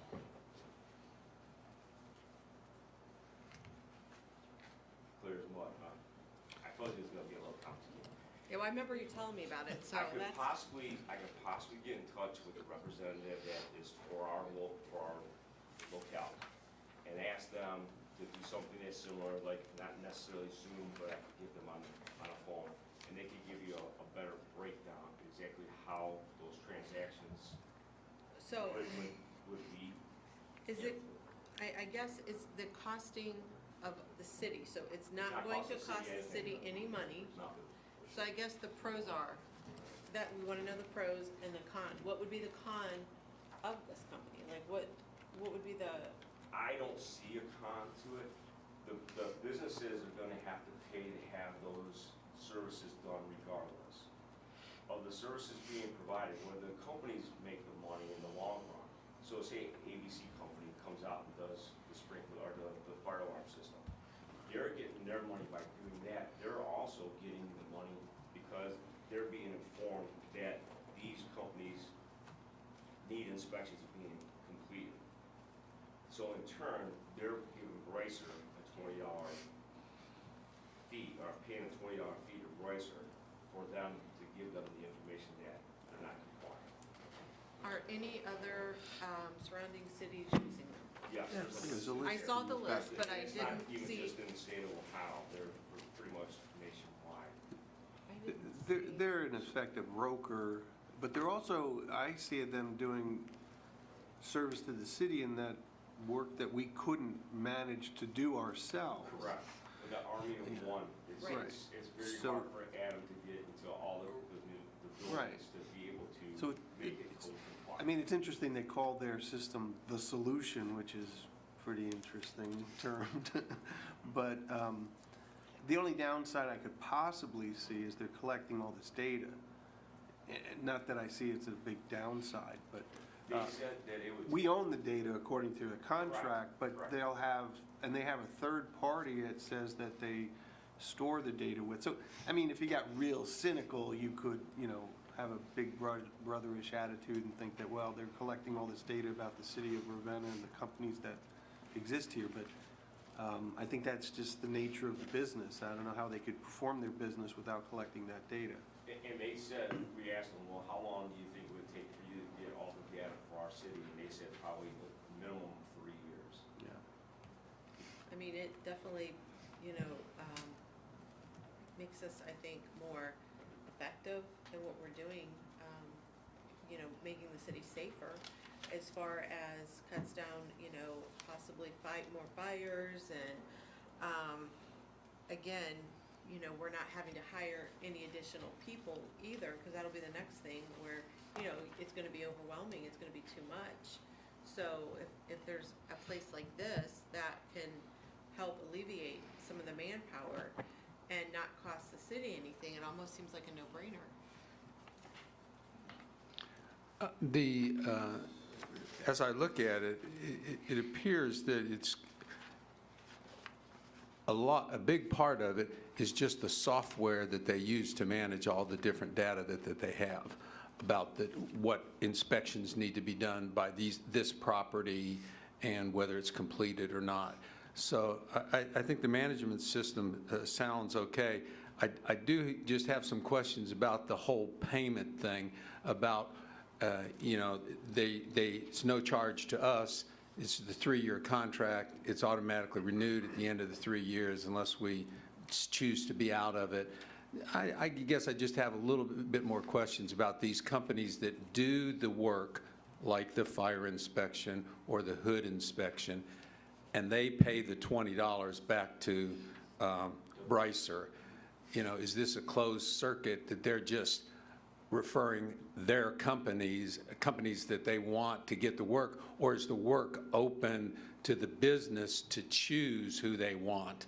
And then is that company required to pay to be able to have their information in the data system? How it was explained to me in a phone call conversation was, yes, the company has the ability to choose who they want.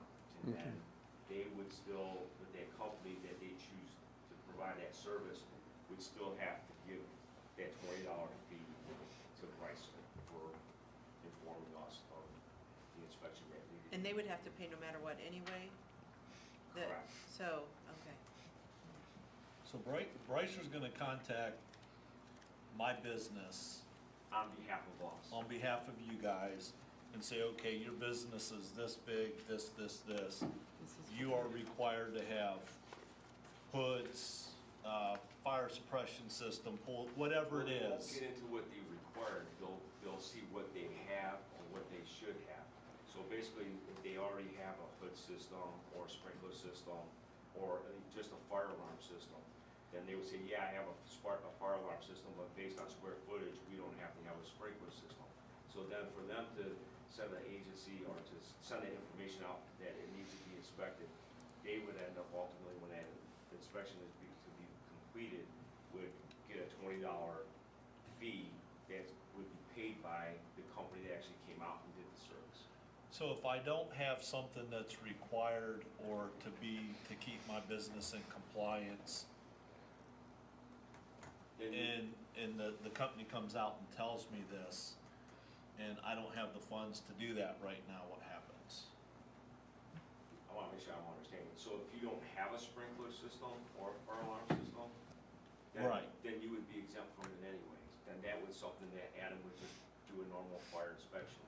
This company is only doing the stuff that we're asking them to do, and we're asking them to look at fire alarm systems, sprinkler systems, hood systems, and stuff that we typically don't have the information. So they're not gonna put mandates on local businesses No, that to would come be into us. We would be the compliance. code enforcement. But they'll tell you that if something's not in compliance, Correct. and then It's up to us to to be go the out code and, enforcement. okay, this is just a tool to help get to that point. Correct.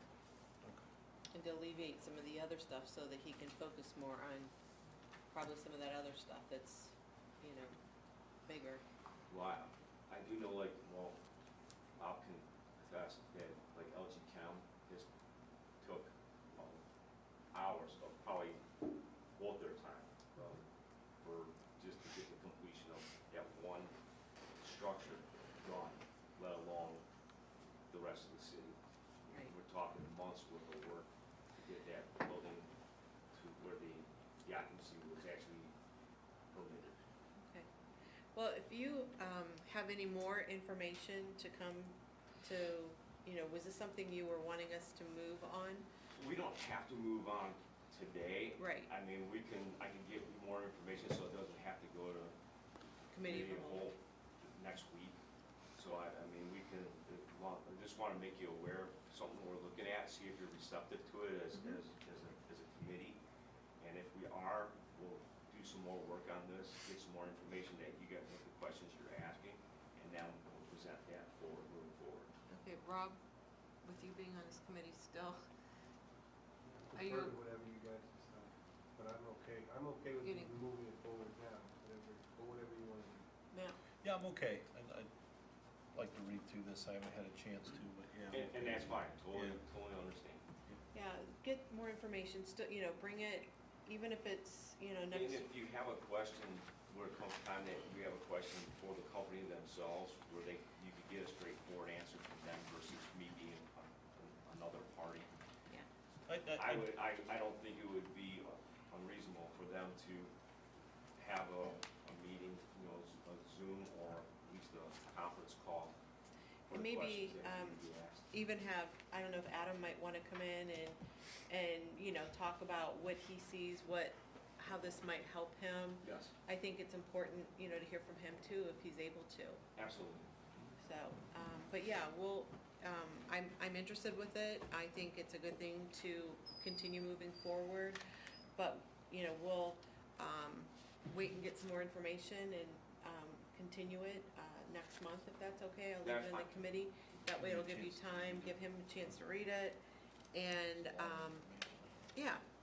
Okay, thank you for bringing this, and, I'm happy to help any way, we can as this committee.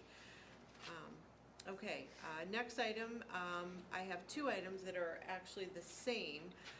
One is for fire, one is for police department, and both are accepting a donation for $1,000 each. So $1,000 to the fire department and $1,000 to the police department from the Ravenna United Fund in memory of Mr. Hartung, who passed away recently, and they wanted to do the donation for our police department, which his grandson, I believe, is a police officer there as well, and $1,000 to the fire department. So that's a very generous donation, and I want to say thank you to Ravenna United Fund and the Hartung family for the kindness of thinking of our safety forces. So is everybody okay with accepting the $1,000 for the fire department and the police department? That was very generous. I'd like to thank them as well, but yes, absolutely. And you served with Mr. Hartung, I think, no, I'm trying to think, did you serve with him on the planning commission? No? Mr. Hartung was on the civil service Civil board. service, that's right. Okay, I knew And he he served. served many years on that. Yeah, okay. Yeah, I knew he had served for years on one of our boards, but I apologize, I couldn't remember right away which one that was. Very nice man, and thank you again for that donation. So we will go ahead and move that forward. And with it being 2013, I will adjourn our public health and safety meeting. I'm Military looking time. military time. Wow. I'm used to saying military time at work, okay? So my watch is set for military time. I knew that's why you did that, But because, they knew what it meant. Yeah. because I knew in hospitals it's like that. Yeah. Okay, at 2014, I'll open the Personnel Committee meeting. We do have one discussion item, the appointment of the Ward 2 council member, and the purpose of this discussion is to bring everyone up to speed on where we are in the process of filling this position. As you know, a vacancy occurred on April 1st whenever Rob was appointed to the council president position, and we have 30 days, then the clock starts running to appoint another person to the Ward 2 spot. Those 30 days will expire on May 1st, so the appointment will need to be made by that time. What we have done since that time, we have tried to get the word out that there's an open position, and we've had information about that job put into the Portager, the Record Courier, and also on our website. And so you may have seen it in any one of those three places. What we've asked people to do is, if they're interested, to return a letter of interest and/or a resume to Chelsea, and the deadline for that is going to be Friday, April 19th. So we have until next Friday for those applications to... This Friday. I'm sorry. Thank you very much. And what time? It's 4 o'clock, so it's 1,600 hours. Great. On the 19th, we have that time. Okay? Once those, all that information comes in, Chelsea will send that out to all the members of council in a packet at the close of deadline. So if you recall, last time we filled a position, we had application, letter of interest, resume, some people had letters of reference with it. Any of that information that'll come in will go out to you on the 19th. Then please have on your calendars that we'll meet then the following week on April 24th and 25th, which is a Wednesday and Thursday, in a special meeting to interview the candidates. And the interview process, we're putting together a schedule, about a half hour for each person. That gives us about 20 minutes to talk with them, and then a few minutes for transition in between. Okay? The questions that we were going to ask them about, you have a copy of those. Those are the ones we used last time, and we think that those will be appropriate for us to use with maybe a little bit of tweaking. As you recall, last time we had the people come in, we had different council members ask them the questions, and we can do that same procedure. Okay? The requirements for the position are, and I wanted to remind you, that they had to be a resident of Ward 2 for 1 year prior to this time. So we'll establish that. When the applications come in, we'll establish that they meet that requirement. Also that they're a qualified elector, 18 years of age, all those things which are listed in our charter as a requirement for a council member. Okay? Did anyone have any questions as this process is moving forward? Mr. Karras? One additional statement. We will have a special meeting on, is it the 25th? Yes. 25th, following whatever final interviews there are to actually select the member. Yeah. As we're looking at it, we do not know how many we'll get. If you remember 4 years ago when we filled the at-large position, we had 11 applicants, but that was an at-large. This is only from Ward 2. So I'm wondering too, based on when we see how many come in, we may be able to complete the interviews in one night. Well, how do we manage that with a special meeting? My suggestion is, if that's the case, that we don't need 2 nights, that we use Thursday, since we'll already have the special meeting scheduled for that night, and just not have the interviews on Wednesday. Does that make sense? Yes. Have all the looking at me like interviews Wednesday and the meeting on Thursday. Yeah, if we don't need 2 nights, Right. rather than having the interviews on Wednesday, we'll have them all on Thursday, because we're gonna have to schedule the special meeting in advance. Does that make sense? Well, I was under the impression that when we do the interviews, we were going to do those in a special meeting. Yes, that's true, I guess. So we have to do the interviews in a special meeting. But I think if we have if we can't take, correct me if I'm wrong, we can't take action on anything that's not on the agenda for a special meeting. If we have a special meeting on Wednesday that's only to go into the executive session to For interview interviews. people, then we have to come back on Thursday where it's on the agenda to vote, or you guys have to vote. So, you know what I'm saying? So I'm just saying, if we're gonna lose a night, we might as well lose Wednesday instead of Thursday. And the notification for a special meeting, how long out do we have to do? Is it 24 hours? So we could wait to see on that Friday how many interviews we're going to have, and then establish how many special meetings we need to do to take All care of right, it. is that okay with you? Okay. Then we can, yeah, we'll play it by, do we want to know how many applicants we have so far, or is Sure, that? how many have we had That's so far? fine.